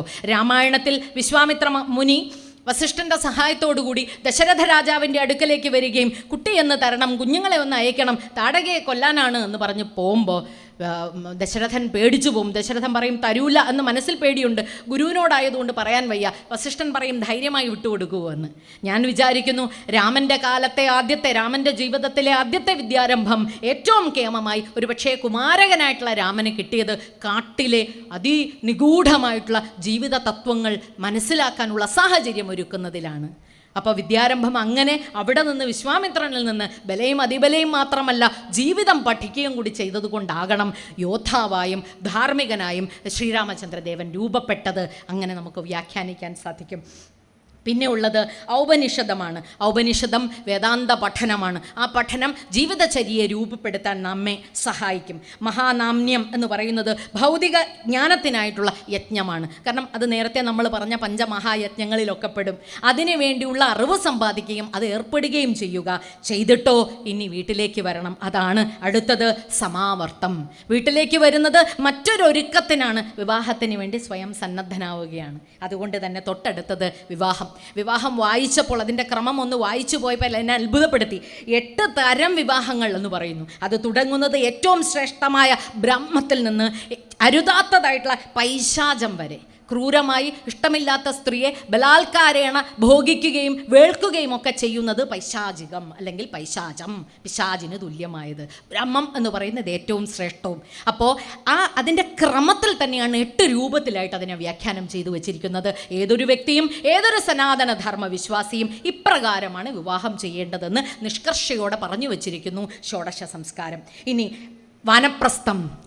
ഇപ്പോഴും മടിശീലയിൽ നിന്ന് വീട്ടിൻ്റെ താക്കോല് മാറ്റിവെക്കാൻ വിമുഖത വെക്കുന്ന ആളുകളുണ്ട്.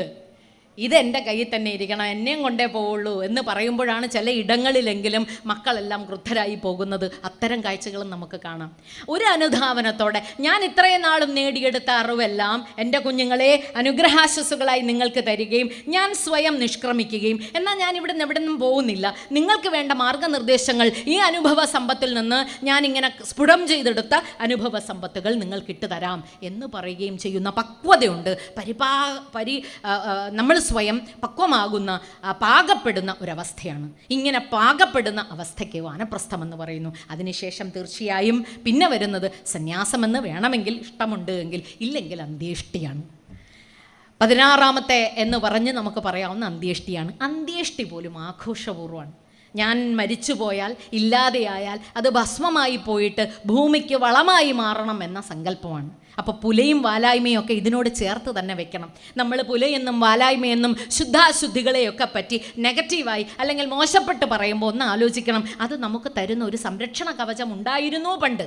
അതുകൊണ്ടാണ് പുലയെന്നും വാലായ്മയെന്നും പേര് പറയുന്നത്. എന്തെങ്കിലും തീരാവ്യാധികളാൽ ഒരാൾ മരണപ്പെട്ടാൽ അവിടെയുള്ള ആളുകൾ പിന്നെ ജനസമ്പർക്കത്തിൽ ഇടപെടണ്ട എന്ന് പറയുന്ന ശാസ്ത്രീയതയാകണം തീർച്ചയായും അതിനെ ഭംഗിയാക്കിയത്. പിന്നെ ഇന്നത്തെ പോലെയുള്ള ശസ്ത്രക്രിയാ മുറികളോ സ്റ്റെറിലൈസേഷൻ സിസ്റ്റങ്ങളോ ഇല്ലാതിരുന്ന ഒരു കാലത്ത് ഒരിടത്ത് ജനനമുണ്ടായാൽ അവർക്ക് വാലായ്മ പുലർത്തുകയും അവിടേക്ക് അധികം സംസർഗങ്ങളൊന്നും ഏർപ്പെടാതെ കുറച്ച് നാളുകൾ കുട്ടിയുടെയും അമ്മയുടെയും ആരോഗ്യത്തിന് എന്ന് പറഞ്ഞു വെച്ചതുമാകാം. അപ്പോൾ ഒന്ന് ആലോചിക്കൂ, സനാതനം എന്ന് പറയുന്നത് എത്ര സമ്പുഷ്ടമാണ് അതിൻ്റെ ആചാര പദ്ധതികൾ തന്നെ നിഷ്കർഷയോടെ പറയുന്നത്.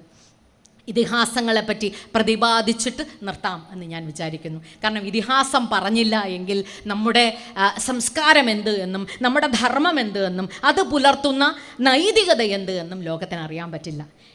പുരാണ ഇതിഹാസങ്ങൾ എന്ന് പറയുന്നത് ഈ പറയുന്ന ഉപനിഷത്തുകളിലോ വേദങ്ങളിലോ പറഞ്ഞു വച്ചിരിക്കുന്ന അറിവ് വളരെ ലളിതമായി എനിക്കും നിങ്ങൾക്കും നമ്മളെയൊക്കെ പോലുള്ള സാധാരണ മനുഷ്യർക്ക് മനസ്സിലാകുന്ന രീതിയിൽ പറഞ്ഞു ഫലിപ്പിക്കുകയാണ് ചെയ്യുക. അതിലെ ആദികാവ്യം എന്ന് പറയുന്ന രാമായണം തന്നെ ഏറ്റവും നല്ല ഉദാഹരണമായിട്ടെടുക്കാം.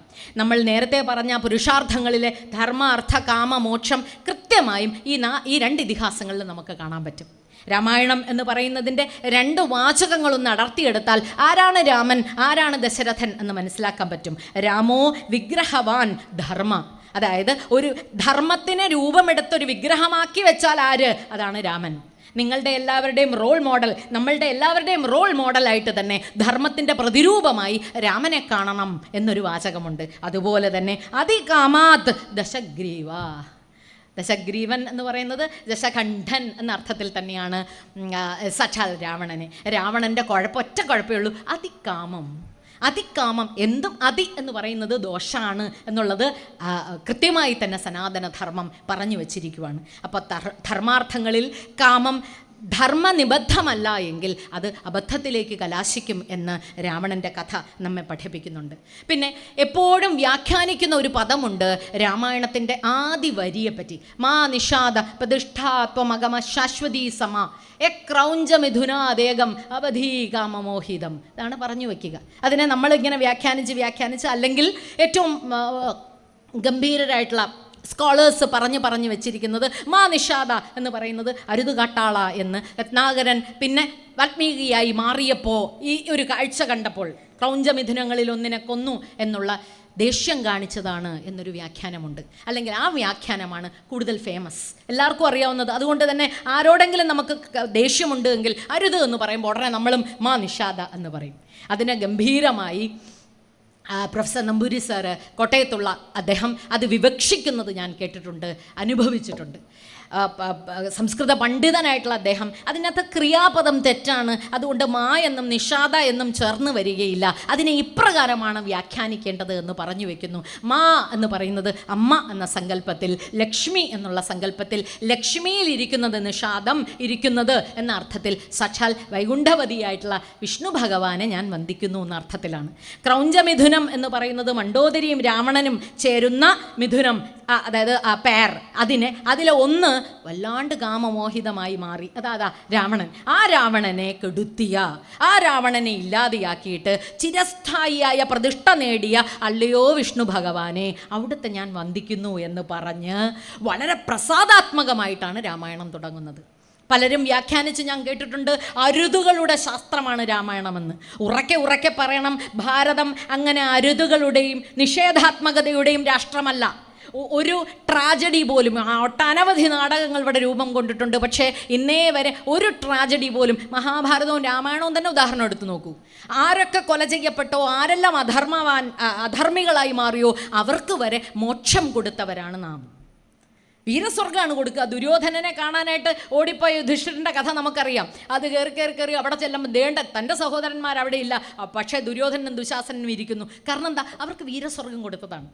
അപ്പം ഭാരതത്തിൻ്റെ മുഖമുദ്ര എന്താണ്, സനാതനധർമ്മത്തിൻ്റെ മുഖമുദ്ര എന്താണ് എന്ന് ചോദിച്ചാൽ ഉറക്കെ പറയാൻ നമ്മൾ പഠിക്കണം. പ്രസാദാത്മകതയാണ്. ഇവിടെ നേര് മാത്രമേ ഉള്ളൂ, നേര് മാത്രം. തിന്മ എന്ന് പറയില്ല നമ്മൾ.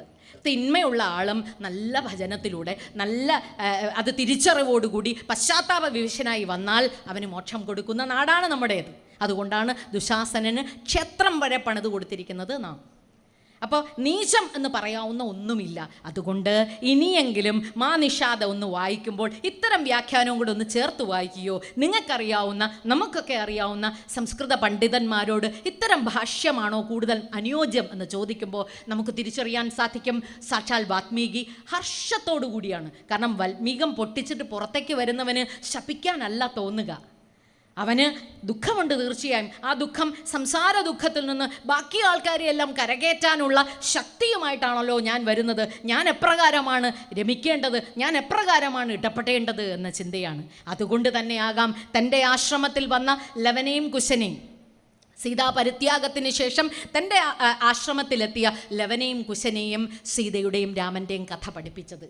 ഉറക്കെ അവരെ കൊണ്ട് നാടുനീളെ അത് പാടി ജനങ്ങളുടെ ഇടയിലേക്കൊക്കെ തൻ്റെ അമ്മയെപ്പറ്റി തെറ്റിദ്ധാരണയുണ്ടാക്കിയ അതേ തതിയുടെ മനസ്സുകളിൽ അവളെ കൊണ്ട് നല്ല പേര് കേൾപ്പിക്കാനുള്ള ശ്രമം വാൽമീകി എന്ന് പറയുന്ന ആദികവി ചെയ്തതും ഇങ്ങനെ വ്യാഖ്യാനിക്കണ്ടേ? ഇങ്ങനെ വ്യാഖ്യാനിക്കുമ്പോഴല്ലേ ഇത് സനാതനം ആയി മാറുകയും ധാർമ്മികമായി മാറുകയും ചെയ്യുള്ളൂ. ഇല്ലെങ്കിൽ നിഷേധാത്മകമായിട്ട് നാം അതിനെ ചിന്തിച്ചു കൂട്ടിയാൽ പരസ്പരം ഇത് കൺട്രഡിക്ടറി ആയിട്ട് നമുക്ക് തോന്നും. ഇതും ചേരുന്നില്ല എന്ന് നമുക്ക് തോന്നും. കാരണം നമ്മുടെ തത്വങ്ങളെല്ലാം 100% പ്രസാദാത്മകമാണ്. ഇനി രാമായണത്തിനെ പറ്റി പറഞ്ഞാൽ 24,000 ശ്ലോകങ്ങളുണ്ട്. അനുഷ്ടുപ്പ് വൃത്തമാണ്. അതിന് ബ്രഹ്മദേവൻ പറഞ്ഞിട്ടാണ് വാൽമീകി അത് എഴുതിയത്. പിന്നെ ഇനി ഇതിന് ശേഷമാകട്ടെ ഈ രാമായണം വന്നു. നമ്മൾ രാമായണം എന്ന് പറയുമ്പോൾ ഓർക്കും ഒറ്റ രാമായണമേ ഉള്ളൂ, അത് വാൽമീകി രാമായണമാണ്. പിന്നെ നമുക്കൊക്കെ അറിയാവുന്ന ഭാഷ്യമായിട്ടുള്ള എഴുത്തച്ഛൻ്റെ രാമായണമെന്ന് വിചാരിക്കും. അല്ല കേട്ടോ, സംസ്കൃതത്തിൽ എഴുതിയ ആധികാരികമായിട്ട് തന്നെ 450-ൽ പരം രാമായണങ്ങളുണ്ട്.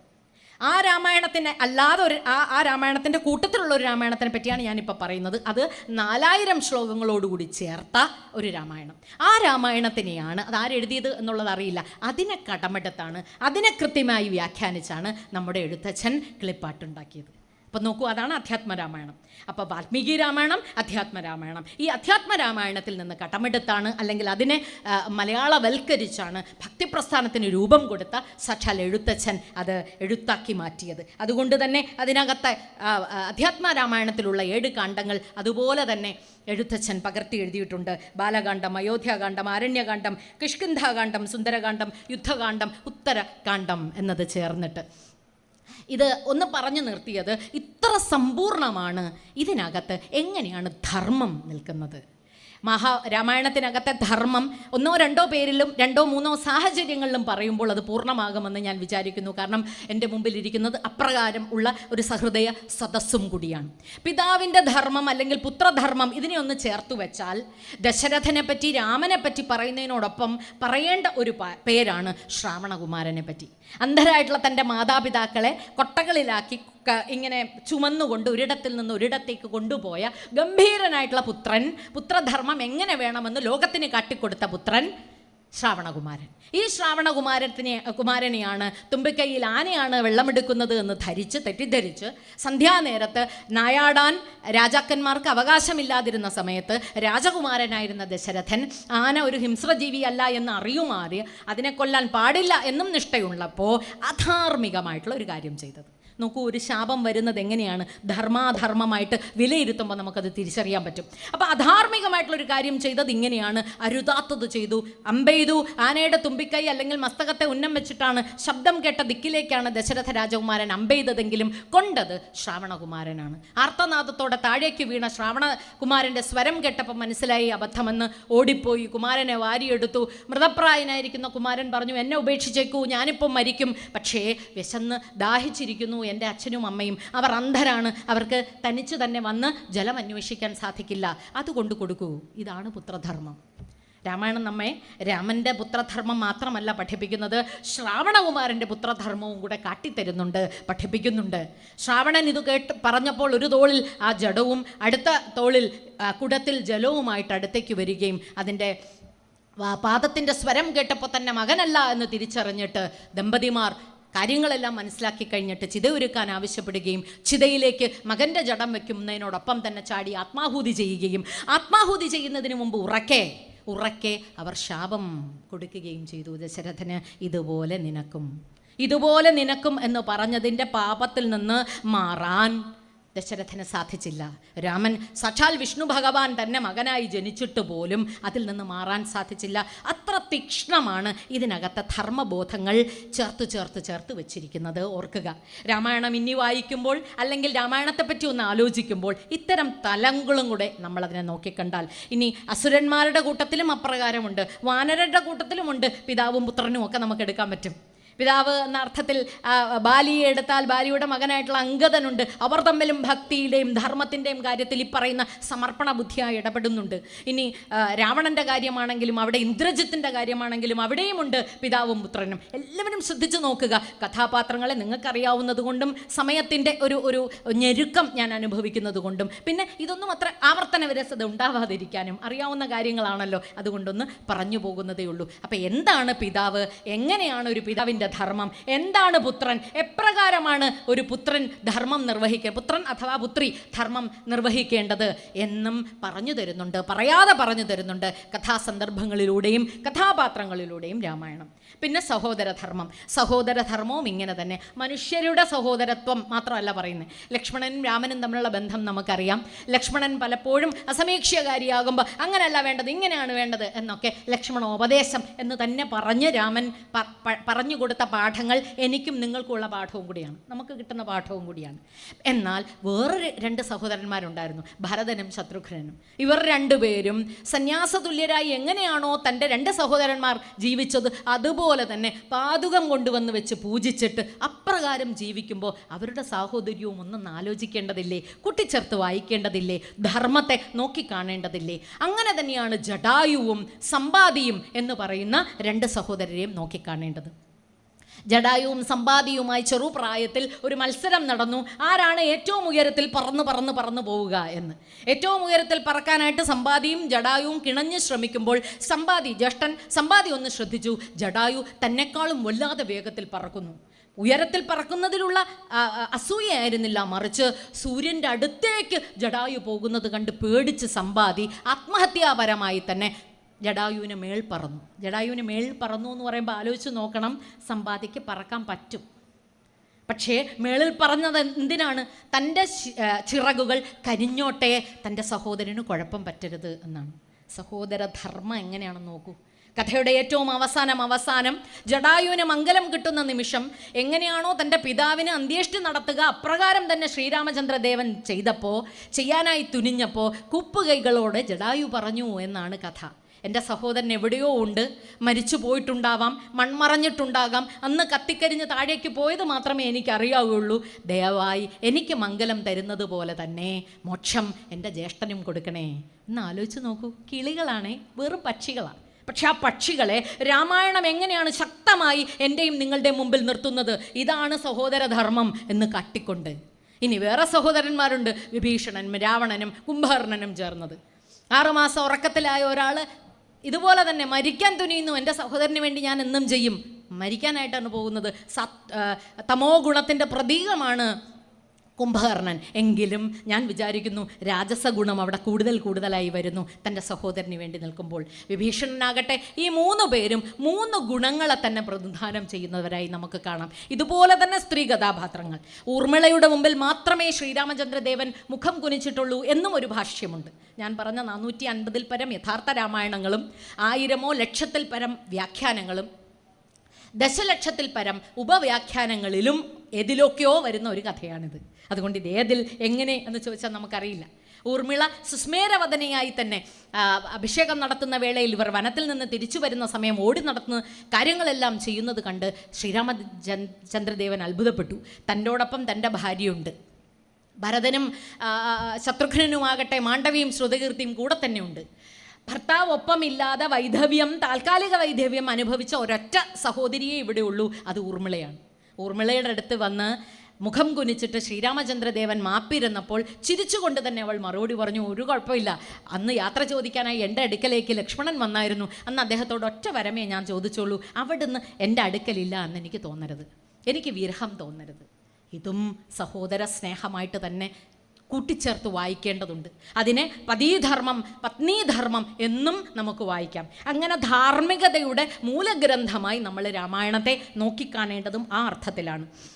മാതൃധർമ്മം പത്നീധർമ്മം എന്നത് സുമിത്രയിലൂടെ നമുക്ക് കാണാം. മാറ്റി നിർത്തപ്പെട്ടവളാണ്, പക്ഷേ തൻ്റെ കുട്ടികളെ സമർപ്പണ ബുദ്ധിയ മറ്റു 2 സഹോദരങ്ങൾക്ക് വീതം വെച്ചു കൊടുത്തവൾ. മണ്ഡോദരിയുണ്ട്. മണ്ഡോദരി എന്ന് പറയുന്ന കഥാപാത്രത്തിൻ്റെ കരുത്ത് അതുകൊണ്ടാണ് പഞ്ചകന്യമാരുടെ കൂട്ടത്തിൽ രാക്ഷസ സ്ത്രീയായിരുന്നിട്ടും മണ്ഡോദരി ഉൾപ്പെടുന്നത് എന്ന് ഞാൻ വിചാരിക്കുന്നു. കാരണം തൻ്റെ ഭർത്താവ് ചെയ്യുന്ന ചെയ്തി അത് ഭാര്യ എന്ന നിലയിൽ തൻ്റെ ആത്മാഭിമാനത്തെ വരെ നശിപ്പിക്കുന്നു എന്ന് കണ്ടറിഞ്ഞിട്ടും അവസാന നിമിഷം വരെയും അദ്ദേഹത്തിനോട് ഇതിനെതിരെ പോരാടിക്കൊണ്ടിരിക്കുകയും ഒരു നിമിഷം പോലും അദ്ദേഹത്തെ കൈയൊഴിയുകയും ചെയ്യാതിരിക്കുന്ന ഒരു ധർമ്മബോധമുണ്ട്. ഒരുപക്ഷെ ഇന്നത്തെ കാലത്ത് നമുക്ക് നോക്കി വായിക്കാനോ അത് ശരിയെന്ന് കാണാനോ സാധിക്കില്ലായിരിക്കും. പക്ഷേ അങ്ങ് ത്രേതായുഗത്തിൽ അതൊരു അപാര ധാർമ്മികത തന്നെയായിട്ട് നോക്കിക്കാണണം. കൈവെടില്ല, പക്ഷേ ഇത് അരുത് അരുത് എന്ന് ഞാൻ പറഞ്ഞുകൊണ്ടേയിരിക്കും. അതാണ് ആ ധാർമ്മികത. അത് ഉറക്കെ പറയുന്നുണ്ട്. പിന്നെ താരയാവട്ടെ, താരോപദേശം തന്നെ നമുക്കറിയാം. പിന്നെ സീതയാവട്ടെ, അതിനെപ്പറ്റി ഞാൻ കൂടുതൽ പ്രതിപാദിക്കുന്നില്ല, നമുക്കറിയാവുന്നതാണ്. സീതയുടെ ഏറ്റവും വലിയ പത്നി ധർമ്മമെന്ന് ഞാൻ വിശ്വസിക്കുന്നത് ഉപേക്ഷിക്കപ്പെട്ടപ്പോൾ തിരിഞ്ഞു നിന്നൊരു ചോദ്യം ചോദിക്കാത്തതാണ്. കാരണം അവൾക്കറിയാം രാജാവ് ആരെന്നും രാമൻ ആരെന്നും. ഏകപത്നി വ്രതക്കാരനായിട്ട് സപത്നിമാരുടെ മകനായി, അതായത് ദശരഥന് 3 ഭാര്യമാരുണ്ട്, എന്നിട്ട് രാമൻ ഒറ്റ ഭാര്യയേ ഉണ്ടാവുള്ളൂ എന്ന് ഉറപ്പ് കൊടുത്തപ്പോൾ അവൾക്കത് തീരുമാനമുണ്ടായിരുന്നു, എനിക്ക് ഇദ്ദേഹത്തിന് ഞാനും മാത്രമേ ഉള്ളൂ എന്ന്. അതുകൊണ്ട് തന്നെയാണ് കഥയുടെ ഏറ്റവും ഒടുവിൽ വരെ രാജസൂയം നടത്തുമ്പോൾ അവിടെ മറ്റൊരു പെണ്ണിനെ താൽക്കാലികമായി കൊണ്ടുവന്നിരുത്താവോ എന്ന് വസിഷ്ഠൻ ചോദിച്ചിട്ടും കൊണ്ടുവരാതെ കാഞ്ചന സീതയെ ഇരുത്തിയത്. രാമൻ്റെ മനസ്സിൽ സീതയല്ലാതെ മറ്റൊരു പെണ്ണില്ല. ഇത് ഏറ്റവും കേമമായി അറിയാവുന്നത് സാക്ഷാൽ സീതയ്ക്ക് തന്നെയാണ് എന്നാണ് വിശ്വാസം. അപ്പോൾ ലോകത്തിനോടായി ഉറക്കെ തൻ്റെ ഭർത്താവ് ഒരു രാജാവും കൂടിയാണ് എന്നറിഞ്ഞപ്പോൾ എന്തുമാത്രം വേദനയായിരിക്കും ഈ 2 പേര് അനുഭവിച്ചിട്ടുണ്ടാവുക രാജാക്കന്മാരാകുമ്പോൾ. സ്വാർത്ഥലാഭത്തിന് വേണ്ടി പ്രജകളുടെ ഇഷ്ടം ഹനിക്കുന്ന ഇന്നത്തെ കാലത്ത് ഒന്ന് നോക്കി വായിക്കേണ്ടതുണ്ട് ശ്രീരാമചന്ദ്രദേവൻ എന്ന രാജാവിനെയും അദ്ദേഹത്തിൻ്റെ ഭാര്യ റാണിയായ സാക്ഷാൽ സീതയും അവരുടെ പാരസ്പര്യവും അവരുടെ സ്നേഹവും. പിന്നെ രാജധർമ്മവും പ്രജാധർമ്മവും അങ്ങനെ വേണം നോക്കി വായിക്കാനായിട്ട്. ലങ്കയും അയോധ്യയും കൂട്ടിച്ചേർന്നും വായിക്കണം. എങ്ങനെയാണ് പ്രജകളെന്നും എങ്ങനെയാണ് രാജാവ് അത് പരിപാലിക്കുന്നതെന്നും. ഇനി നാട് നശിച്ചു പോയിട്ട് ലങ്ക ഇല്ലാതെയായി പോയിട്ട്, അല്ലെങ്കിൽ ലങ്കേശൻ ഇല്ലാതെയായി പോയിട്ടും ആ നാടിനെ തൻ്റെ സാമ്രാജ്യത്തോട് ചേർത്ത് പിടിക്കുകയല്ല രാമൻ ചെയ്തത്. മറിച്ച് ആ നാടിൻ്റേതായിട്ടുള്ള സ്വത്വമുണ്ട് എന്നും ആ ഐഡൻറ്റിറ്റി നിലനിർത്താനായിട്ട് ആ നാടിൻ്റെ തന്നെ മണം പേറുന്ന ഒരു രാജാവ് തന്നെ ഉണ്ടാകണമെന്ന് പറഞ്ഞ് വിഭീഷണനെ രാജാവാക്കുകയാണ് ചെയ്തത്. അതും ഇളമുറ തെറ്റിക്കാതെ. മറ്റു 2 പേരും മരിച്ചു കഴിയുമ്പോൾ സ്വാഭാവികമായും വിഭീഷണനാണ് അടുത്ത അവകാശി എന്ന മട്ടിൽ. ഇതാണ് ധാർമ്മികത. ഇതാണ് രാമനെ ധർമ്മത്തിൻ്റെ വിഗ്രഹമായി തന്നെ നമ്മുടെ മനസ്സിൽ വയ്ക്കുന്നത്. പരശുരാമൻ മുന്നിലേക്ക് വന്നിട്ട് പരശുരാമൻ ആക്രോശിക്കുന്ന രംഗത്ത് അതിന് വല്ലാതെ വ്യാഖ്യാനങ്ങളുണ്ട്. സീത എന്ന് പറയുന്ന ആത്മബലം കയ്യിൽ കൊണ്ടുവന്ന് ത്രയംബകം എന്ന് പറയുന്ന കുണ്ടലിനെ നിവർത്തി ഒടിച്ച് അതിൽ നിന്ന് നേടിയെടുത്ത ആത്മവിദ്യയാണ് സീത എന്നൊരു സങ്കല്പമുണ്ട്. അത് വെറും ബിംബത്തിൻ്റെ രൂപത്തിലാണ്, താത്വികമായിട്ടുള്ള അർത്ഥത്തിലാണ്. ഏതായാലും സീതയും കൂടെ കയ്യിലിരിക്കുമ്പോൾ, അല്ലെങ്കിൽ ആത്മവിദ്യ കൈവശമുള്ളപ്പോഴാണ് അഹങ്കാരിയായിട്ടുള്ള പരശുരാമൻ്റെ മുഖത്തോട് നോക്കി ചോദ്യം ചോദിക്കാൻ, ബാലകനോട് യുദ്ധം ചെയ്യാൻ അവിടത്തേക്ക് എങ്ങനെ സാധിക്കുന്നു എന്ന് ചോദിക്കാൻ വേണ്ട ധൈര്യം ഒരുപക്ഷേ ശ്രീരാമചന്ദ്രദേവനുണ്ടാവുന്നത്. അഹങ്കാരം എന്ന് പറയുന്നത് ഇല്ലാതെയായാൽ മാത്രമേ അവിടെ നിന്ന് ജ്വലിതമാനമായിട്ടുള്ള അംഗീകാരം അഥവാ അനുഗ്രഹം അടുത്ത തലമുറയ്ക്ക് കൈമാറി നിഷ്കാസനം ചെയ്യാൻ സാധിക്കുകയുള്ളൂ പരശുരാമന്. അതിനു വേണ്ട ഒരു ഇടവും ഉണ്ടായിട്ടുണ്ട്. ഇത് തന്നെ മറ്റൊരിടത്തും നമുക്ക് കാണാൻ സാധിക്കും.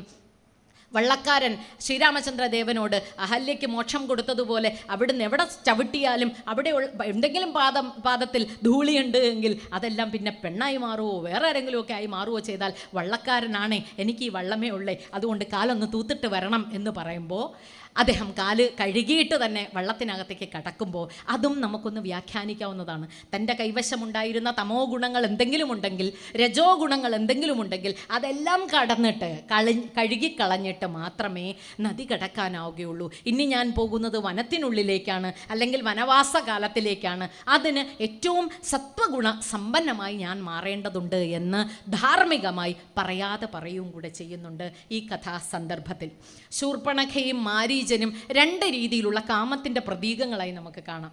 അപ്പം ധർമ്മം ഒന്ന് ആലോചിച്ച് നോക്കൂ. അവൾ എന്ന് പറയുന്നത് കാമകീ ധർമ്മമാണ് കൃത്യം ചെയ്യുന്നതെങ്കിലും അവളിലും കാമം എന്ന് പറയുന്നത് കൂടുതലായി നിൽക്കുന്നു. അതിനെ മുറിച്ച് കളയുക എന്നും അഹങ്കാരം ഇല്ലാതെയാക്കുകയും മാത്രമാണ് ആ കാമത്തിനെ ഇല്ലാതെയാക്കാനുള്ള ഏകമാർഗം. മാരീചനാകട്ടെ, മാരീചനെ അമ്പ് കൊള്ളുമ്പോഴേക്കും മാരീചൻ ഇല്ലാതെയാകുമ്പോൾ കാമം ശരിക്കും ഉണ്ടാകുന്നത് സീതയ്ക്കാണ്. കാരണം ഒരു സ്വർണ്ണ മൃഗത്തിനെ കാണുമ്പോഴുള്ള ആസക്തി സീതയെ ദുരന്തത്തിലേക്ക് നയിച്ചു എന്നുള്ള ധർമ്മബോധവും കൂടെ ഈ കഥ നമുക്ക് പറഞ്ഞു തരുന്നുണ്ട്. അവിവേകം നശിച്ചാലേ രാമനെ കാണാൻ പറ്റുള്ളൂ എന്ന് ബാലിക്ക് കൊടുക്കുന്ന ഒരു ധർമ്മബോധമുണ്ട് മറഞ്ഞിരുന്ന് അമ്പെയ്യുമ്പോൾ ഉണ്ടാകുന്നത്. ലങ്കയുടെ അഹങ്കാരം, പിന്നെ ഹനുമാനെ സംബന്ധിച്ച മറ്റൊരു ധാർമ്മികമായിട്ടുള്ള സനാതനധർമ്മം പുലർത്തുന്ന ഗംഭീരമായിട്ടുള്ളൊരു കഥ, ഒരു പരിപ്രേക്ഷ്യമുണ്ട്. അതിതാണ്, ലങ്കയെ അഗ്നിക്കിരയാക്കിയ ഹനുമാൻ ആ ഇരയാക്കിയ ലങ്കയിൽ നിന്ന് വിഭൂതി സംഭരിച്ച് ചാരം മുഴുവൻ കൂട്ടിവെച്ചിട്ട് അത് വിതറി. ഈ വിഭൂതി ഞാൻ നേരത്തെ കാശിയെ പറ്റി പറഞ്ഞതുപോലെയാണ്. കാശി വിശ്വനാഥ ക്ഷേത്രത്തിൻ്റെ തൊട്ടടുത്ത് തന്നെ മണികർണിക ഘട്ടിൻ്റെ ശവദാഹം നടക്കുന്ന ഇടത്തിന് തൊട്ടടുത്ത് മറ്റൊരു കാലഭൈരവൻ്റെ കുഞ്ഞ് ഒരു ക്ഷേത്രമുണ്ട്. ആ ക്ഷേത്രത്തിൽ ഇവിടെ നിന്ന് കിട്ടുന്ന വിഭൂതിയാണത്രേ, അതായത് ചുടലഭസ്മമാണത്രേ കൊടുക്കുക. നമ്മുടെ ഇവിടുത്തെ കണ്ണൂരൊരു ക്ഷേത്രത്തിലുള്ളതുപോലെ നായാണ് അവിടുത്തെ ഭഗവാന്റെ വാഹനവും. അപ്പം ജീവിതത്തിൻ്റെ അങ്ങേക്കോണും ഇങ്ങേക്കോണും കൃത്യമായി നമ്മുടെ മുമ്പിൽ കാട്ടിത്തരുമ്പോൾ നീ ധരിക്കുന്ന ഭസ്മം എന്നുള്ളത് കാലകാലനാണല്ലോ. സാക്ഷാൽ നമ്മുടെ ഭഗവാന്റെ മുമ്പിലാണ് നാം ഇരിക്കുന്നത്. അപ്പോൾ പെരുന്തട്ട് ഭഗവാനെ പോലെ തന്നെ കാലകാലനായിരിക്കുമ്പോൾ ഭസ്മം എടുത്ത് ഇങ്ങനെ അണിയുന്നത് എന്തും കരിഞ്ഞതിൻ്റെയാണ്, അത് ചിതാഭസ്മവും തന്നെയാകുമെന്ന് മലയാളികൾക്ക് നാരായണത്തെ ഭ്രാന്തൻ കൃത്യമായി ചിതയിൽ തന്നെ കാലെടുത്ത് ഇങ്ങനെ വെച്ച് കാൽകാഞ്ഞിരിക്കുമ്പോൾ നമ്മൾ പഠിപ്പിച്ചിട്ടുമുണ്ട്. ഈ വാർത്ത നമുക്കിതിനകത്ത് രാമായണത്തിനകത്ത് കാണാൻ സാധിക്കുന്നത് ഹനുമാനിലൂടെയാണ്. വിഭൂതി വാരി എറിഞ്ഞിട്ട് ലോകരോടായി പറഞ്ഞു വെക്കുന്നു, ഇത്ര ഉള്ളൂ ജീവിതം എന്ന്. അതുമല്ല, ഒന്ന് കരിയുമ്പോൾ ഒന്ന് ഇല്ലാതെയാകുമ്പോൾ അതെങ്ങനെ പുണ്യമായി മാറുന്നുവെന്ന്. ഒരുപക്ഷെ അവിടുത്തെ തമോ ഗുണങ്ങളെല്ലാം ഇല്ലാതെയാക്കിയിട്ട് സത്വഗുണത്തിൻ്റേതായിട്ടുള്ള വിഭൂതിയാകാം വാരി എറിഞ്ഞിട്ടുണ്ടാവുക ഹനുമാൻ. സ്വയം മർത്യാവതാരം എന്ന് പറഞ്ഞുകൊണ്ട് തന്നെ സീതയും രാമനും നിർദ്ധാനം ചെയ്യുന്ന, അന്തർധാനം ചെയ്യുന്ന അവസാന നിമിഷങ്ങൾ, ഒരാൾ ജലസമാധിയിലാണ്, സരയൂ നദിയിലേക്ക് ഇറങ്ങിപ്പോകുന്നു. ആ പഞ്ചഭൂതത്തിലേക്ക് ലയിക്കുന്നത് എങ്ങനെയാണെന്ന് നോക്കൂ. മറ്റൊരാൾ ഭൂമി വിളർന്ന് ഭൂമിക്കകത്തേക്ക് തന്നെയാണ് പോകുന്നത്. സിതത്തിൽ നിന്ന് വന്നവളായതുകൊണ്ട് തന്നെ, ഭൂമിദേവിയുടെ മകളായതുകൊണ്ട് തന്നെ അമ്മയുടെ മടിത്തട്ടിലേക്ക് മടങ്ങിപ്പോക്ക് എന്ന് പറയുന്നത് ഗംഭീരമായി പ്രതീകാത്മകമായി ചെയ്യുന്നു. പക്ഷേ സ്വയം മർത്യാവതാരം എന്നുറക്കെ ഘോഷിക്കുന്ന അവതാരങ്ങൾ. ഞാൻ മർത്യനാന്നേ, ഞാൻ ദൈവമല്ല. എങ്ങനെ ഒരു മർത്യനാകണമെന്നും ഞാൻ വിശ്വസിക്കുന്ന അങ്ങനെയാണ്. അത് വിഷ്ണുവിൻ്റെ അവതാരം എന്ന് സങ്കല്പിക്കാതെ വാൽമീകി എങ്ങനെയാണോ നമ്മുടെ മുമ്പിൽ സാധാരണ ഒരു രാജാവ് എന്ന മട്ടിൽ അനുവർത്തിച്ചത്, അങ്ങനെ നോക്കിക്കണ്ടാൽ രാമനെ നമുക്ക് വേറൊരു കണ്ണോടുകൂടി കാണാൻ പറ്റും. രാമൻ എങ്ങനെയാണ് അവതാരമായി മാറുന്നത്, രാമൻ എങ്ങനെയാണ് ഭഗവാനായി മാറുന്നത്, രാമൻ എങ്ങനെയാണ് ബ്രഹ്മത്വം പ്രാപിക്കുന്നത്. ജീവിതത്തിലുടനീളമുള്ള സംഘടനകളിലൂടെ കടന്ന് ഏറ്റവും ഒടുവിൽ നിർമ്മമനായി, ഇതിൻ്റെ ഘട്ടങ്ങളിൽ ഒരിടത്തും കലുഷിതമായി മാറാതെ നിർമ്മമനായി നിൽക്കുകയും തൻ്റെ ധർമ്മത്തിൽ നിന്ന് അണുകിട വ്യതിയാനം വരുത്താതെ നിൽക്കുകയും ചെയ്തപ്പോഴാണ് സാധാരണ ഒരു മനുഷ്യൻ അവതാരമായി മാറിയത്. അങ്ങനെ നോക്കിക്കണ്ടാൽ ഗംഭീരമാണ്. ഇത് തന്നെ ശ്രീകൃഷ്ണൻ്റെ കഥയുമായി ചേർത്ത് മഹാഭാരതത്തിലും വായിക്കാൻ നമുക്ക് സാധിക്കും. സ്വയം മർത്യാവതാരം തന്നെയാണ്. കാരണം എന്താ, സമ്പൂർണ്ണാവതാരം എന്നാണ് നമ്മൾ ശ്രീകൃഷ്ണനെ പറയുന്നത്. മഹാഭാരതത്തിലെ കേന്ദ്രബിന്ദു അവതാരം എന്ന അർത്ഥത്തിൽ തന്നെ അതിനെ നോക്കിക്കാണേണ്ടത് ഇങ്ങനെയാണ്. ജനിച്ചപ്പോൾ ജീവിതത്തിൽ ഉടനീളം 54 വധശ്രമങ്ങൾ ഭഗവാന്റെ അടുത്ത് നടത്തിയത്. 54 വധശ്രമങ്ങൾ. ജനിച്ച ഉടനെ സ്വന്തം അമ്മയിൽ നിന്ന് മാറി നിർത്തുക, അതിനപ്പുറമൊക്കെ ഒരു ദുഃഖമുണ്ടോ? തടവറയിൽ ജനനം, ഇഷ്ടപ്പെട്ട പെണ്ണിനെ വേൾക്കാൻ സാധിക്കാതെ പോവുക, നരകാസുരൻ്റെ കൊട്ടാരത്തിൽ നിന്ന് അനവധി സ്ത്രീകളെ സനാഥരാക്കിയപ്പോൾ അവിടെ മുഴുവൻ ലൈംഗിക അടിമകളെ പോലെ എന്ന് വേണമെങ്കിൽ നമുക്ക് പറയാം. അങ്ങനെ കഴിഞ്ഞിരുന്ന സ്ത്രീകളെ അവിടെ നിന്ന് മോചിപ്പിച്ച് അവർക്ക് സ്വാതന്ത്ര്യം കൊടുക്കുകയും അവർക്ക് സംരക്ഷണം കൊടുക്കുകയും ചെയ്തപ്പോൾ സ്ത്രീജിതൻ എന്ന ചീത്തപ്പേരും കൂടെ, 16,008 ഭാര്യമാർ എന്നൊക്കെ പേരൊക്കെ ഉണ്ട് ഇല്ലേ, ഏറ്റവും സ്ത്രീജിതൻ എന്ന പേര്. എന്തെല്ലാം അപവാദങ്ങൾ. സെമന്തകം, മോഷ്ടിക്കാത്ത സെമന്തകം, നീയാണ് സെമന്തക കള്ളൻ എന്ന പേര്. അത് കിട്ടി സത്രാജിത്തിന് തിരിച്ചു കൊടുത്തിട്ടും കള്ളപ്പേര് മാറിയില്ല. ജീവിതത്തിൽ ഏറ്റവും അവസാനം വരെയും യുദ്ധം വേണ്ട, യുദ്ധം വേണ്ട, യുദ്ധം വേണ്ട എന്ന് പറഞ്ഞ് കൗരവരോടും പാണ്ഡവരോടും ദൂതിനായി പല ഊരു പോയി ഒരു രാജ്യം, ഒരു ലോകം, ഒരു ഗ്രാമം, ഒരു വീട് ഇത്ര വരെ പറഞ്ഞിട്ടും നടക്കാത്ത യുദ്ധത്തിൽ, ആ യുദ്ധത്തിൽ ഞാൻ ശസ്ത്രം എടുക്കില്ല എന്ന് പറഞ്ഞിട്ടും ഗാന്ധാരിയുടെ ശാപം, നീ യുദ്ധകൊതിയനാണ് കേട്ടോ.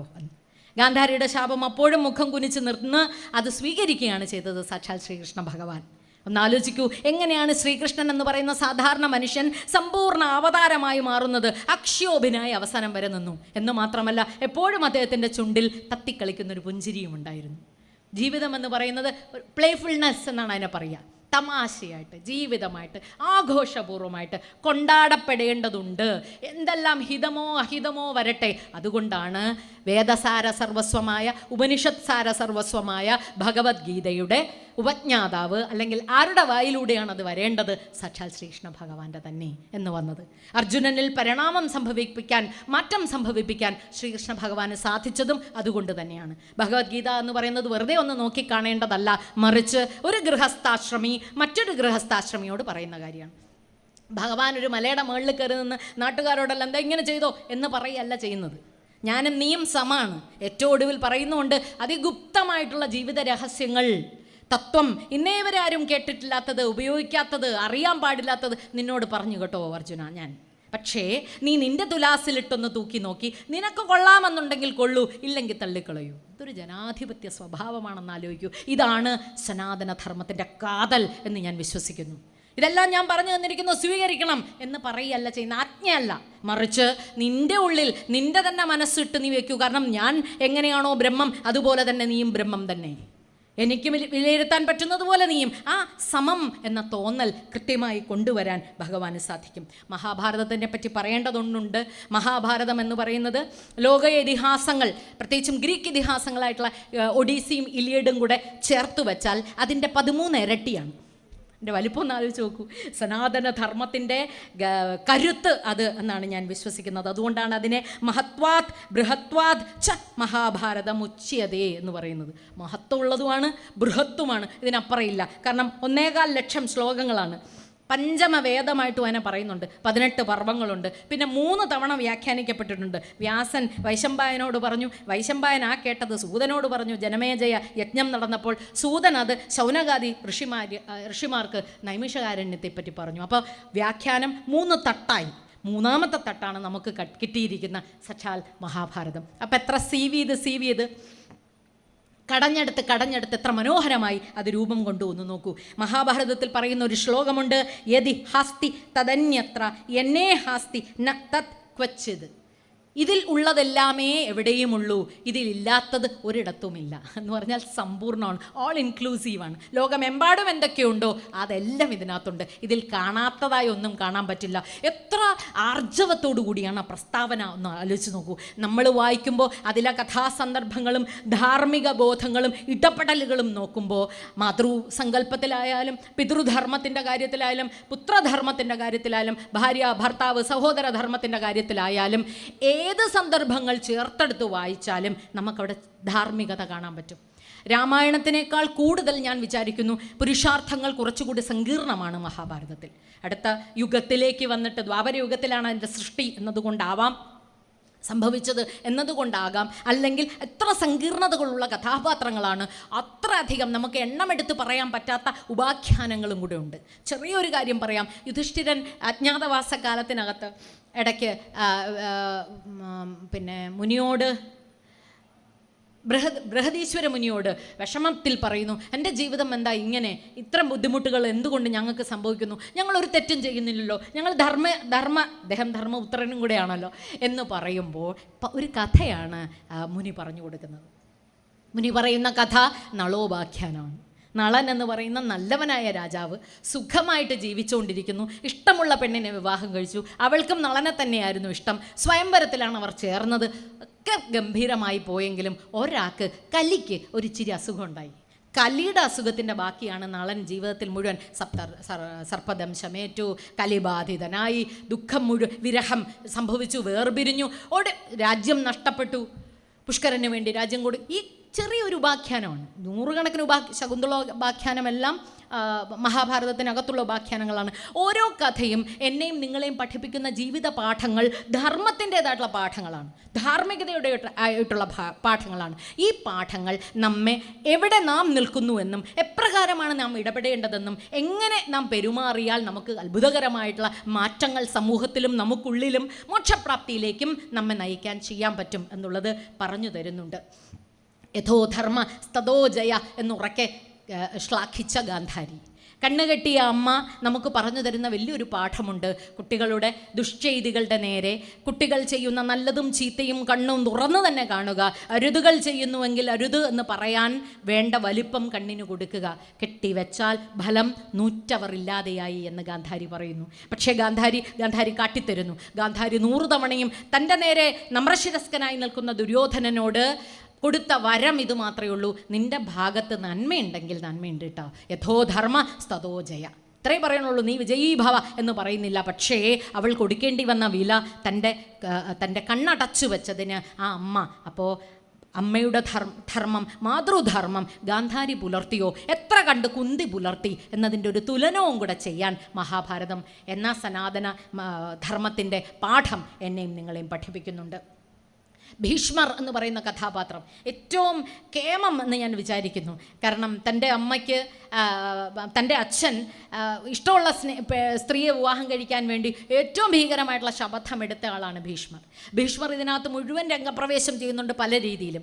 വിചിത്രവീര്യനും ചിത്രാംഗതനും എന്ന് പറയുന്ന തൻ്റെ സഹോദരന്മാർക്ക് ജീവിക്കാനുള്ള അവരുടെ രാജകീയ സ്വഭാവങ്ങൾ ഇല്ലാതാവുകയോ അവർ ശോഷിച്ചു പോവുകയോ ഇല്ലാതെയായി ചെയ്യുകയോ ഒക്കെ ചെയ്തിട്ടും അവർക്ക് വേണ്ടി സ്ത്രീകളെ കട്ടെടുത്ത് കൊണ്ടുവന്ന് ഏൽപ്പിച്ചു കൊടുക്കുകയും അവരില്ലാതെയായി പോയിട്ടും ഒരു എന്താ പറയുക, തൻ്റെ പ്രതിജ്ഞയിൽ നിന്ന് അണുകിട മാറാതെ കൃത്യമായി എങ്ങനെയാണോ ഒരു കാർന്നവർ നോക്കിക്കാണേണ്ടത് എന്ന് മനസ്സിലായി. പക്ഷേ ഇദ്ദേഹത്തിന് ഈ ദസ്യുക്കൾക്ക് കിട്ടിയ ഒരു ശാപമുണ്ടായിരുന്നു. 8 ദസ്യുക്കളെ എടുത്ത് ഗംഗാനദിയിലേക്ക് തന്നെ സ്വർഗലക്ഷ്മി അല്ലെങ്കിൽ ഗംഗാമാതാവ് എറിഞ്ഞ കഥ നമുക്കറിയാം. ആ എറിഞ്ഞ് പോയത് ശന്തനുവിൻ്റെ ആദ്യ ഭാര്യ അല്ലെങ്കിൽ ആദ്യം ഇഷ്ടമായ സ്ത്രീ, അതിൽ നിന്ന് എറിയാതെ പോയ പുത്രൻ എന്ന് പറയുന്നതാണ് ഭീഷ്മർ. അപ്പം ഗംഗാദത്തൻ എന്നൊരു പേരുമുണ്ട്. ഗംഗയിൽ പോകാതെ തിരിച്ചു വന്നു, ഗംഗ തിരിച്ചു തന്നു എന്ന അർത്ഥത്തിൽ. ഈ ഗംഗാദത്തനെ ചേർത്ത് പിടിക്കുമ്പോൾ ഭീഷ്മർ എന്ന് പറയുന്ന ഗംഭീരനായിട്ടുള്ള ഒരു വലിയ ക്യാൻവാസ് നമ്മുടെ മുമ്പിൽ വ്യാസമുനി വരച്ചു വെച്ചിരിക്കുന്നു. വ്യാസമുനിയുടെ ഇടപെടലും ഇതിനകത്ത് ത്രൂ ഔട്ട് നമുക്ക് കാണാൻ സാധിക്കും.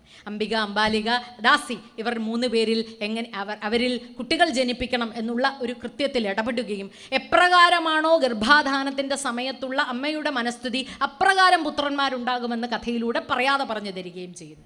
അപ്പം മാതൃധർമ്മം എന്ന് പറയുന്നത് വേറൊരു രീതിയിലാണ് അതിൻ്റെ പരിഭാഷ നമ്മൾ നോക്കിക്കാണുകയും വായിക്കുകയും ചെയ്യേണ്ടത്. അപ്പോൾ കണ്ണടച്ചു പിടിച്ചപ്പോൾ അന്ധനായ ഒരാളും വെള്ളറി വെളുത്തു പോയപ്പോൾ പാണ്ഡുവിനെ പോലെ രോഗം ഉള്ള ഒരാളും ഇനി അതിനുമൊക്കെ അപ്പുറം ഏറ്റവും സ്നേഹത്തോടെ ചേരാൻ വേണ്ടി തയ്യാറായി, ഗർഭധാരണത്തിന് വേണ്ടി തയ്യാറായി നിൽക്കുന്ന വെറും ദാസിയിൽ പോലും വിതുരനെ പോലെ കേമനായിട്ടുള്ള ഒരു പുത്രൻ ഉണ്ടാകും എന്നുള്ള ധാർമ്മികതയും കൂടെ സനാതനധർമ്മം മഹാഭാരതത്തിലൂടെ നമുക്ക് പറഞ്ഞു തരുന്നുണ്ട്, പഠിപ്പിച്ചു തരുന്നുണ്ട്. അമ്പയിൽ നിന്ന് ശിഖണ്ഡി രൂപം കൊണ്ടത് മറ്റൊരു ധാർമ്മികതയാണ്. എനിക്ക് സ്വാലനെ ഭാര്യയാവാനായിരുന്നു ഇഷ്ടം. ഞാൻ അങ്ങനെ സ്വയംവരത്തിന് നിന്ന് എന്നെ അവിടെ നിന്ന് വലിച്ചിറക്കി വിചിത്രവീര്യന് കൊണ്ട് കൊടുത്താൽ പറ്റില്ല എന്ന് പറഞ്ഞ് ഭീഷ്മരോട് ഒരു പക്ഷേ ചൂണ്ടുവിരൽ തർജനി ഉയർത്തിയവൾ ആദ്യം അമ്പ.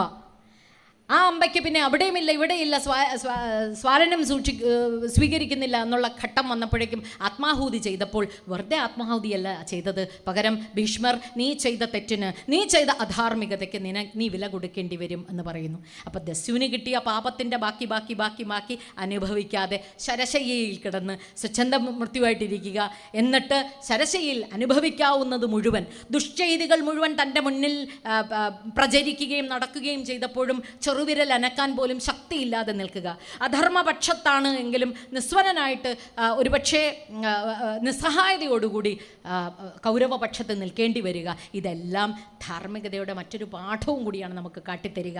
നീ ചെയ്ത തെറ്റിന്, നിനക്ക് സംഭവിച്ച അപച്യുതിക്ക് നീ വില കൊടുക്കേണ്ടി വരും. എത്രമാത്രം നീ ധാർമ്മികനാണെങ്കിൽ പോലും അവിടെ നിന്നൊരു പശ്ചാത്താപത്താൽ നിനക്ക് മോക്ഷം എന്നുള്ള കഥയും കൂടി രാമായണം നമുക്ക് മഹാഭാരതം പറഞ്ഞു തരുന്നുണ്ട്. ഭീമന് വിഷം കൊടുത്തിട്ട് ഗംഗയിലേക്ക് എറിഞ്ഞ ഒരു കഥയുണ്ട്. ഗംഗയിലേക്ക് താഴേക്ക് പോയപ്പോൾ ഭീമൻ്റെ അച്ഛനുമായി വായുവുമായി ബന്ധമുള്ള വാസുകി തന്നെ താഴെ ലോകം പാതാള ലോകത്തിൽ നാഗലോകത്തിലേക്ക് പോയി. നാഗലോകത്തിൽ വന്നു ഭവിച്ച ഭീമന് ഏറ്റവും കഠോരമായിട്ടുള്ള വിഷം കൊടുത്തു എന്നും കഥയുണ്ട്. ഈ വിഷം മുഴുവൻ കൊടുത്തപ്പോൾ ഉഷ്ണേന ശാന്തി എന്ന് പറയുന്ന പോലെ അങ്ങോട്ട് താഴേക്ക് ഇല്ലായ്മ ചെയ്യാൻ ഭീമൻ എന്ന് പറയുന്ന വളരെ ക്ഷാത്രഗുണമുള്ള ഒരു യുവാവിനെ ഇല്ലാതെയാക്കാൻ ദുശാസനാദികൾ ചെയ്ത കർത്തവ്യം അല്ലെങ്കിൽ അവരുടെ കർമ്മം തിരിച്ചവർക്ക് അടിക്കുകയാണ് ചെയ്തത്. കാരണം അവിടെ നിന്ന് തിരിച്ചു വരുന്ന ഭീമൻ എത്രയോ ഇരട്ടി ആനകളുടെ ശക്തിയോടുകൂടിയാണ് തിരിച്ചു വരുന്നത്. അപ്പോൾ ചെയ്യുന്ന ധാർമ്മികതയ്ക്ക് വില കൊടുക്കേണ്ടി വരും എന്നുള്ളത് പറയാതെ തന്നെ പറഞ്ഞു പോകുന്നുണ്ട് പല സന്ദർഭങ്ങളിലൂടെയും. പാണ്ഡു കാമാസക്തനായി താൻ ചെയ്ത ഒരു അബദ്ധത്തിൽ തന്നെ തനിക്കൊരു ശാപമുണ്ട് എന്നും അപ്രകാരം തൻ്റെ ഭാര്യമാരെ പ്രാപിക്കാൻ തനിക്ക് അനുവാദമില്ല എന്നും തിരിച്ചറിഞ്ഞിട്ട് പോലും മാദ്രിയോട് ഒരു നിമിഷം അതിക്കാമം എന്ന് പറയുന്ന പോലെ, അതായത് ധർമ്മത്തിൽ നിന്ന് വിഭിന്നമായ ഒരു ഇടപെടൽ നടത്തേണ്ടി വന്നതുകൊണ്ട് ജീവത്യാഗം നടത്തേണ്ടി വരികയും അവിടെ അന്നത്തെ കാലത്ത് സതീ സമ്പ്രദായം എന്ന് പറയുന്ന സമ്പ്രദായം ഇല്ലാതെ ഇരിക്കെ താൻ കാരണമാണല്ലോ തൻ്റെ ഭർത്താവിന് ഇപ്രകാരം ഒരു ദുഃഖമുണ്ടായത് എന്ന് കണ്ടിട്ട് ചിതയിലേക്ക് ചാടി മരിക്കുന്ന മാദ്രിയും നമുക്ക് കാണാം. പക്ഷേ ഞാൻ അതിനോട് ചേർത്ത് വയ്ക്കുന്ന കേമമായിട്ടുള്ളൊരു ധർമ്മകഥ ധർമ്മപുത്രരുടെ കഥയാണ്. കുന്തി അമ്മയ്ക്ക് 3 മക്കളേ ഉള്ളൂ എങ്കിലും ആ 3 മക്കൾക്ക് ശേഷം കിട്ടിയ 2 മക്കളുണ്ട്. അത് മാദ്രിയുടേതായിട്ടുള്ള കുട്ടികളാണ്. ഇവർ 5 പേരാണ്. പഞ്ചപാണ്ഡവർ 5ആയിട്ട് തന്നെ, അത് കുന്തിയുടെ കൗന്ദയരായിട്ട് തന്നെയാണ് വളരുന്നത് എല്ലാവരും. ഈ 5 പേരുടെയും ഇങ്ങനെ രൂപപ്പെടുത്തിയ അമ്മ, കൃത്യം മാതൃധർമ്മം പുലർത്തിയ അമ്മയാണ് കുന്തി എന്നതുകൊണ്ട് തന്നെയാകാം യക്ഷൻ്റെ കയ്യിലകപ്പെട്ട ധർമ്മപുത്രർ. കഥ എങ്ങനെയാണ് പോകുന്നത്? ഒരിടത്തൊരു യക്ഷനുണ്ട്. യക്ഷൻ ഒരു രാക്ഷസ രൂപത്തിലാണ് മാറിയിരിക്കുന്നത്, വേതാള രൂപത്തിലാണ്. അതിലെ ആര് കടന്നു പോയാലും അവരെ എല്ലാം ഭുജിക്കാനുള്ള അനുവാദവുമുണ്ട്. അപ്പോൾ ഭുജിക്കുന്നതിന് തൊട്ട് മുമ്പ് അവരോടൊരു ചോദ്യം ചോദിക്കും. ചോദ്യത്തിന് മറുപടി ഇല്ല എങ്കിൽ അപ്പം തന്നെ കൊല്ലാം. അങ്ങനെ ആദ്യം ദാഹിച്ചപ്പോഴാദ്യം ഭീമൻ പോയി, ഭീമനെ കൊന്നു നിന്നു, അല്ലെങ്കിൽ ഭീമനെ ഇല്ലാതെയാക്കി. അടുത്തയാൾ പോയി. ഏറ്റവും താഴത്തെ ആൾ തൊട്ടാണ് ആദ്യമേ പോയത്. നകുല സഹദേവനാണ് പോയത്. അങ്ങനെ പോയി ആരും മടങ്ങി വരാതിരിക്കുമ്പോൾ കുന്തിയമ്മ ദാഹിച്ചു ഇരിക്കുകയാണ്. അപ്പോൾ ധർമ്മപുത്രർ പറഞ്ഞു, ഞാൻ പോയി നോക്കി വരാം അമ്മയെന്ന്. പിന്നെ അവശേഷിക്കുന്ന ധർമ്മപുത്രർ മാത്രമാണ് 4 പേരും ഇല്ലാതെയായിരിക്കുന്നു. അവിടേക്ക് നടന്നു ചെന്ന അദ്ദേഹം കണ്ടത് ഭീകര ദൃശ്യമാണ്. തൻ്റെ 4 സഹോദരങ്ങളും മരിച്ചു കിടക്കുന്നു. ജ്ഞാതവാസ കാലവും കൂടിയാണ്. അപ്പോൾ ഈ മരിച്ചു കിടക്കുന്ന സന്ദർഭത്തിൽ എന്താ ചെയ്യേണ്ടത്? ഞാൻ ചോദിക്കുന്ന ചോദ്യത്തിന് മറുപടി പറയൂ എന്ന് അച്ഛൻ പറയുന്നു. ചോദ്യം ചോദിച്ചോളൂ എന്ന് പറയുന്നു. ചോദിക്കുന്നു. ഒരു 100 ചോദ്യങ്ങളാണ് ചോദിക്കുന്നത്. ആദ്യത്തെ ചോദ്യം ഇതാണ്: കാറ്റിനേക്കാൾ വേഗതയുള്ളത് എന്ത്? മറുപടിയായി മനസ്സ് എന്ന് മറുപടി പറയുന്നു. അപ്പോൾ കേമം. അങ്ങനെ എല്ലാ ഉത്തരങ്ങളും കേമമായി തന്നെ പറയുന്നു. ഈ പറച്ചിലിൽ സന്തുഷ്ടനായി യക്ഷൻ പറഞ്ഞു, ഒരു കാര്യം ചെയ്യാം, നീ ചെയ്തതിൽ എനിക്കിഷ്ടമായി, നിനക്ക് വെള്ളം തരാം, നിനക്ക് ജീവൻ കിട്ടി. അതിന് പുറമെ ഈ 4 പേരിൽ ഒരാളെ ചോദിച്ചു. വേറെ ആരാണെങ്കിലും ഭീമനെയോ അർജുനനെയോ ചോദിക്കും. കാരണം എന്താ? 1, സ്വന്തം അമ്മയുടെ മക്കളാണ്. 2, ഇവർ 2 പേരും എനിക്ക് യുദ്ധം ചെയ്യാൻ പറ്റുള്ളൂ. എനിക്ക് എൻ്റെ രാജ്യം തിരിച്ചു പിടിക്കണ്ടേ? ജ്ഞാതവാസ കാലവുമാണ്, അല്ലെങ്കിൽ അത്തരമൊരു ജ്ഞാതവാസമല്ല, വനവാസ കാലവുമാണ്. അപ്പോൾ ആ പക്ഷേ ധർമ്മപുത്രർ യമദേവൻ്റെ മകൻ എന്ന അർത്ഥത്തിൽ മാത്രമല്ല ധർമ്മപുത്രർ എന്ന് ഞാൻ വിചാരിക്കുന്നു. സനാതന ധർമ്മത്തിൻ്റെ ധർമ്മം എന്നതിൻ്റെ മറ്റൊരു പേരാണ്. അതിനോട് ചേർന്നാണ് നിൽക്കുന്നത്. അതിൻ്റെ പര്യായ ശബ്ദമാണ് ധർമ്മപുത്രർ എന്ന് ഈ സന്ദർഭം നമ്മെ പഠിപ്പിക്കുന്നുണ്ട്. തൊഴുകൈകളോടെ യക്ഷൻ്റെ മുമ്പിൽ നിന്ന് ധർമ്മപുത്രർ യക്ഷനോടായി പറയുന്നു, അമ്മയുടെ കുന്തി മാതാവിൻ്റെ മൂത്ത പുത്രനായ ഞാനുണ്ട്. അതുകൊണ്ട് അവിടുന്ന് തരേണ്ടത് മാദ്രി മാതാവിൻ്റെ മൂത്ത പുത്രനായ നകുലനെയാണ്. യക്ഷൻ അത്ഭുതപ്പെട്ടു പോയി. ഇങ്ങനെ നമ്മളെ അത്ഭുതപ്പെടുത്തുന്നുണ്ട് സനാതനധർമ്മം. കാരണം എങ്ങനെയാണ് ധാർമ്മികമായി കാര്യങ്ങളെല്ലാം ഇഴയടുക്കത്തോടുകൂടി അനുവർത്തിക്കേണ്ടതെന്നും ജീവിതചര്യ നമ്മൾ ഓരോരുത്തരും വ്യാഖ്യാനിക്കേണ്ടതെന്നും ഈ ചെറിയ കഥയാണെങ്കിലും ധാർമ്മികതയുടെ വലിയ പാഠമായി നമ്മുടെ മുമ്പിൽ നിൽക്കുന്നുണ്ട്. വിദുരോപദേശമുണ്ട്. മഹാഭാരതത്തിൻ്റെ ഏറ്റവും തീക്ഷ്ണമായ ഭാഗം അതാണ് എന്ന് ഞാൻ വിചാരിക്കുന്നു. 8 അധ്യായം 500 ശ്ലോകങ്ങൾ ധർമ്മത്തെപ്പറ്റിയും ആധുനിക കാലഘട്ടത്തിലെ കൗൺസിലിങ്ങിന് വിധേയമാകുന്നത് ധൃതരാഷ്ട്രരും ഉപദേശിക്കുന്ന വിദുരരുമാണ്. പിന്നെയും നടത്തുന്നുണ്ട് കേട്ടോ. പ്രയോജനമൊന്നുമില്ല. ഒരു സിറ്റിങ്ങിൽ തീരാത്ത പ്രശ്നമാണ് എന്നതുകൊണ്ടാണ് അത് വീണ്ടും ആവർത്തിക്കപ്പെടുന്നത്. വിദുരോപദേശങ്ങൾ പല രീതിയിൽ. ദുഃഖശാന്തിക്ക് എന്താണ് വേണ്ടത് എന്നൊക്കെ ചോദിക്കുന്നു. മക്കളെ ശരിക്കായിട്ടുള്ള മാർഗത്തിലേക്ക് കൈപിടിച്ചു കൊണ്ടുവരേണ്ടത് എങ്ങനെ എന്നും വിദുരൻ ഉപദേശിച്ചു കൊടുക്കുന്നുണ്ട്. അപ്പോൾ ഇതിൻ്റെ കൂട്ടത്തിൽ വിദുരോപദേശത്തിൽ ഗംഭീരമായിട്ടുള്ള ഒരു രാജധർമ്മവും കൂടെ പറഞ്ഞു വെക്കുന്നുണ്ട്. അത് രാജാക്കന്മാർക്ക് വ്യസനം വരാനുള്ള 7 സാധ്യതകളാണ്. 7 വ്യസനങ്ങൾ എന്നാണ് അവ പറയുക. 1 സ്ത്രീ സേവ, 2 ചൂതുകളി, 3 നായാട്ട്, 4 മദ്യപാനം, പരുഷവാക്ക്, പരുഷദണ്ഡം പണിഷ്മെൻറ്റ് എന്ന അർത്ഥത്തിൽ, അർത്ഥദൂഷണം, ഗോസിപ്പ്. അപ്പോൾ ഇങ്ങനെ 7 വ്യസനങ്ങൾ എപ്രകാരം അരുതാത്തത്, ഇതിലെല്ലാം ഇവരുമുണ്ട്. നമ്മുടെ ദുര്യോധനാദികളുണ്ട്. അപ്പോൾ അച്ഛൻ എന്ന നിലയിൽ ധൃതരാഷ്ട്രർ അത് അനുസരിക്കുകയോ അത് സ്വീകരിക്കുകയോ ചെയ്തില്ല എന്നുള്ളത് ചരിത്രം സാക്ഷി.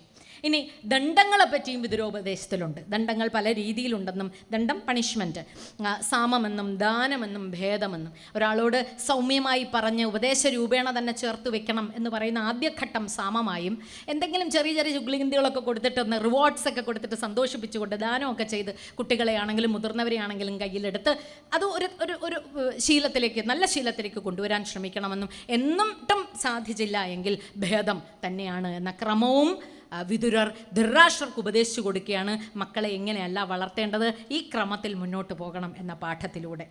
ഇനി സ്വർഗാരോഹണ ഘട്ടത്തിൽ നായ കണ്ടുമുട്ടിയ രംഗവും കയറിപ്പോയ കഥയും എല്ലാവർക്കും അറിയാവുന്നതാണ്. ധർമ്മം എന്ന് പറയുന്നത് ധർമ്മപുത്രർ എങ്ങനെയാണ് ചേർത്ത് വയ്ക്കുന്നത്. ഓരോരുത്തരും താഴേക്ക് വീഴുമ്പോൾ അതിനെല്ലാം മറുപടികളും ധർമ്മപുത്രരുടെ നാവിലുണ്ട്. ആദ്യം വീണത് ദ്രൗപദിയാണ്. അവൾ അർജുനനെ കൂടുതൽ സ്നേഹിച്ചിരുന്നു. അങ്ങനെ ഓരോരുത്തരെ പറ്റിയുള്ള അവരുടെ ഓരോ കുറ്റങ്ങളും പറഞ്ഞാണ് അവർ താഴേക്ക് വീഴുന്നതിനെ പറയുന്നത്. ഏറ്റവും ഒടുവിൽ യമരാജാവിൻ്റെ അടുക്കലേക്ക് വാതിൽ തുറന്ന് അല്ലെങ്കിൽ സ്വർഗത്തിൻ്റെ അകത്തേക്ക് കയറാൻ വേണ്ടി ചെല്ലുമ്പോൾ നായയും കൂടെ കയറ്റാതെ പറ്റില്ല എന്ന് പറയുന്ന ഒരു ധാർമ്മികതയുണ്ടല്ലോ. ജീവിതം ഉടനീളം കലുഷിതമായി നിൽക്കുകയും ഒരു തവണ പോലും ബുദ്ധിമുട്ടുകളൊന്നും ഉണ്ടാവാതെ, ഒരു തെറ്റുകൾ ചെയ്യാതിരിക്കുകയും ആകെ അശ്വത്ഥാമാഹത മാത്രം ഒന്ന് പറഞ്ഞു പോവുകയും മാത്രം ചെയ്തതാണ്. അതിന് തന്നെ നല്ല ശിക്ഷ കൊടുക്കേണ്ടി വന്നു. തൻ്റെ സഹോദരങ്ങളെയൊന്നും കാണാത്തത് കാരണം കുറച്ച് നിമിഷം പാതാളത്തിൽ പോയി അല്ലെങ്കിൽ നരകത്തിൽ പോയി ആ കാഴ്ച കാണേണ്ടിയും അല്ലെങ്കിൽ ആ അനുഭവങ്ങൾ കിട്ടേണ്ടിയും വന്നു. ഒരു ചെറിയ കാര്യം പറഞ്ഞിട്ട്, തെറ്റു ചെയ്തിട്ട്. ജീവിതത്തിൽ ഉടനീളം ധർമ്മത്തിൻ്റെ പാതയിൽ നിന്ന് അണുകിട മാറാത്ത ധർമ്മപുത്രർ തൻ്റെ ഏറ്റവും അവസാന ഘട്ടത്തിൽ പോലും ഈ നായ ഇല്ലാതെ ഞാൻ വരില്ല എന്ന് പറയുന്ന ഒരു ധാർമ്മികതയുണ്ടല്ലോ. ഇത് മഹാഭാരതത്തിലല്ലാതെ, നമ്മുടെ സനാതന ധർമ്മത്തിൽ ഒരു കഥയിലല്ലാതെ ലോകത്ത് ഒരിടത്തും ഇല്ല എന്ന് അഭിമാനപൂർവ്വം നമ്മൾ വിചാരിക്കണ്ടേ? അത് തീർച്ചയായും അത് ഉൾക്കൊള്ളുമ്പോൾ മാത്രമേ മഹാഭാരതം അതിൻ്റെ സമ്പൂർണ്ണതയിലെത്തുള്ളൂ.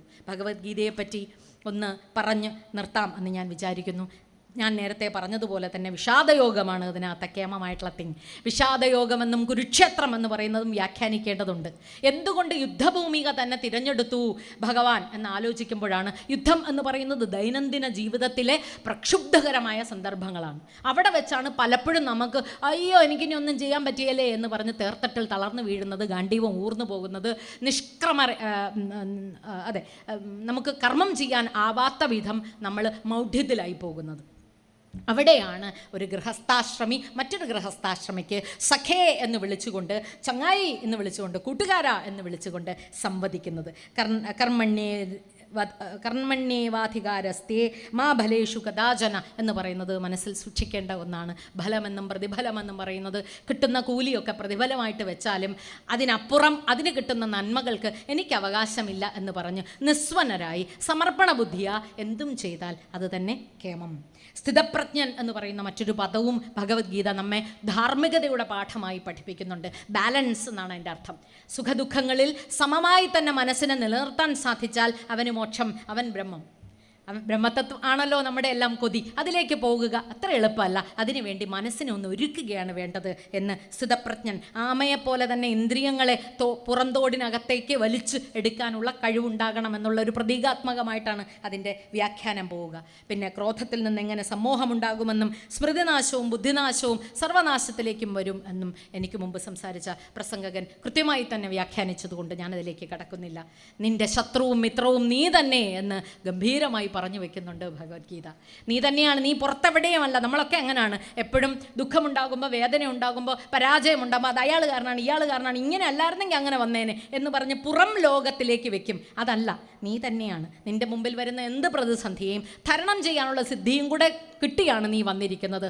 അപ്രകാരം ചെയ്യണം എന്ന്. അപ്പം ഗീത വെറുതെ ഒന്ന് വായിച്ചു പോവുകയല്ല ചെയ്യേണ്ടത്.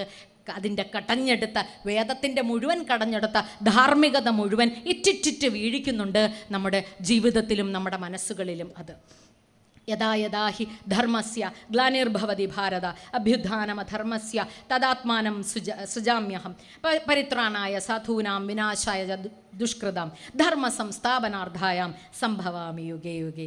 ആലോചിക്കേണ്ടതുണ്ട്. ജീവിതത്തിൽ പലപ്പോഴും നമ്മൾ സനാതനധർമ്മ വിശ്വാസികൾ ലോകത്തിൻ്റെ ഒരു മൂലയ്ക്ക് ഇങ്ങനെ കൂട്ടി അടിച്ചു വാരിക്കൊണ്ടൊന്ന് തടുത്തു കൂട്ടി വെച്ചിരിക്കുന്ന പോലെ വെക്കുന്നു. നമ്മുടെ സ്വത്വത്തിനെ പറ്റി തന്നെ നമുക്ക് കരുത്തില്ലാതെ വരുമ്പോൾ 100 തവണ മനസ്സിൽ ഉറക്കെ ചൊല്ലണം. കാരണം ഈ ലോകത്തിന് മുഴുവൻ നന്മ വരണമേ എന്ന് ഉറക്കെ പ്രഖ്യാപിച്ച ഏകതതി അതില്ലാതെയാകാൻ പാടില്ല. അടുത്ത തലമുറയോട് നമ്മൾ കാട്ടുന്ന ഏറ്റവും വലിയ, അടുത്ത തലമുറ എന്ന് പറഞ്ഞാൽ മനുഷ്യർക്ക് മാത്രമല്ല, പ്രകൃതിയോട്, പ്രപഞ്ചത്തിനോട്. കാരണം ഇതിനെയും ചെടിയും പൂവും കായും മൃഗവും മനുഷ്യനും എല്ലാം ഒന്ന് എന്ന് പറഞ്ഞ ഏകതതിയാണ്. അതുകൊണ്ട് ഈ തതി ഇല്ലാതെയായാൽ, സനാതനധർമ്മം ഇല്ലാതെയായാൽ സംഭവിക്കുക ലോകനാശമാണ്. അതില്ലാതെയാവുകയില്ല. കാരണം അതിൻ്റെ പേര് തന്നെ സനാതനം എന്നാണ്. പക്ഷേ എനിക്കും നിങ്ങൾക്കും ഒരു കോൺട്രിബ്യൂഷനുണ്ട്. നമ്മളും ലേശം ചെയ്യേണ്ടതുണ്ട്. ആ ചെയ്യേണ്ടത് നമ്മൾ ഇത്തരം പ്രചാരകരായി മാറുകയാണ്. നമ്മുടെ ധർമ്മം എന്താണോ നമ്മെ പഠിപ്പിക്കുന്നത് എന്നതിനെപ്പറ്റി ജ്ഞാനമുണ്ടാവുക. മനനം തലത്തിലൂടെ തന്നെ. മന്ത്രത്തിന് അങ്ങനെ ഒരു വ്യാഖ്യാനവും കൂടിയുണ്ട്. മന്ത്രം എന്നാൽ മനസ്സിലിട്ട് നമ്മൾ എങ്ങനെയാണോ അതിനെ ഉരുക്കി നമ്മുടെ ചിന്തകൾ കൊണ്ട് സ്ഫുടം ചെയ്യുന്നത്, അതാണ് മന്ത്രം എന്നൊരു വ്യാഖ്യാനവും കൂടിയുണ്ട്. അപ്പം അപ്രകാരം മന്ത്രത്തിനെ തിരിച്ചറിഞ്ഞ് മന്ത്രരൂപത്തിൽ തന്നെ നമ്മുടെ ആഖ്യാനങ്ങളെ വ്യാഖ്യാനം ചെയ്യുകയും അത് എത്തിക്കാവുന്ന ഇടങ്ങളിലേക്കൊക്കെ എത്തിക്കുകയും അത്തരം തതികളും ഒത്തുചേരലുകളിലുമൊക്കെ വ്യാപരിക്കുകയും ഇതൊക്കെ പല ഇടത്തിലുമായി നമുക്കൊക്കെ പ്രചരിപ്പിക്കാൻ പറ്റും. എത്തേണ്ടിടത്തൊക്കെ എത്തുക. ഭഗവാൻ പറഞ്ഞതുപോലെ അവനവനും ഇഷ്ടമുണ്ടെങ്കിൽ സ്വീകരിച്ചാൽ മതി, അല്ലാത്ത തള്ളിക്കളയും. അപ്പം ഞാനിപ്പോൾ ഇത്രയൊക്കെ പറഞ്ഞു എന്നതുകൊണ്ട് ഇതൊന്നും ശരിയാവണമെന്നില്ല. നിങ്ങളുടെ മുമ്പിൽ തുലാസിലിട്ട് തൂക്കി നോക്കൂ, കൊള്ളാമെങ്കിൽ കൊള്ളൂ, ഇല്ലെങ്കിൽ തള്ളിക്കളയൂ. അങ്ങനെ ചെയ്യാനുള്ള സ്വാതന്ത്ര്യം തന്നിരിക്കുന്ന അസുലഭ ഒരു സൗഭാഗ്യമാണ് സനാതനധർമ്മം എനിക്കും നിങ്ങൾക്കും തന്നിരിക്കുന്നത്. ആ ധർമ്മത്തെ ഉയർത്തിക്കാട്ടേണ്ടതുണ്ട്, വളർത്തിക്കാട്ടേണ്ടതുണ്ട്. മനനം ത്രാണനം ച മന്ത്രം എന്നാണ് പറയുക. മന്ത്രത്തിനെ പറ്റി ചിന്തിച്ചുറപ്പിച്ചാൽ അത് രക്ഷിക്കും നമ്മെ. മനുഷ്യ ശരീരത്തിൻ്റെ കേന്ദ്രമെന്ത് എന്നൊരു ചോദ്യം ചോദിച്ചാൽ ഹൃദയം എന്ന് നമുക്ക് പറയാം. ലോകത്തിൻ്റെ കേന്ദ്രമെന്ത് എന്ന് ചോദിച്ചാൽ അത് ഭാരതവും. ഭാരതത്തിൻ്റെ കേന്ദ്രം, ഭാരതത്തിൻ്റെ ഹൃദയം എന്ത് എന്ന് ചോദിച്ചാൽ അത് സനാതനധർമ്മവുമാണ്. ആ നിലയ്ക്ക് തീർച്ചയായും അത് സ്പന്ദിച്ചുകൊണ്ടേയിരിക്കണം, അതിനെ സ്പന്ദിപ്പിച്ചുകൊണ്ടേയിരിക്കണം. അത് എൻ്റെയും നിങ്ങളുടെയും കർത്തവ്യമാണ്, ഓരോ സനാതനധർമ്മ വിശ്വാസിയുടെയും കർത്തവ്യമാണ്. എൻ്റെ പ്രഭാഷണം ഗുരുജനങ്ങളുടെ മുമ്പിൽ, പ്രിയപ്പെട്ടവരുടെ മുമ്പിൽ സാദരം സമർപ്പിക്കുന്നു. നന്ദി, നമസ്കാരം.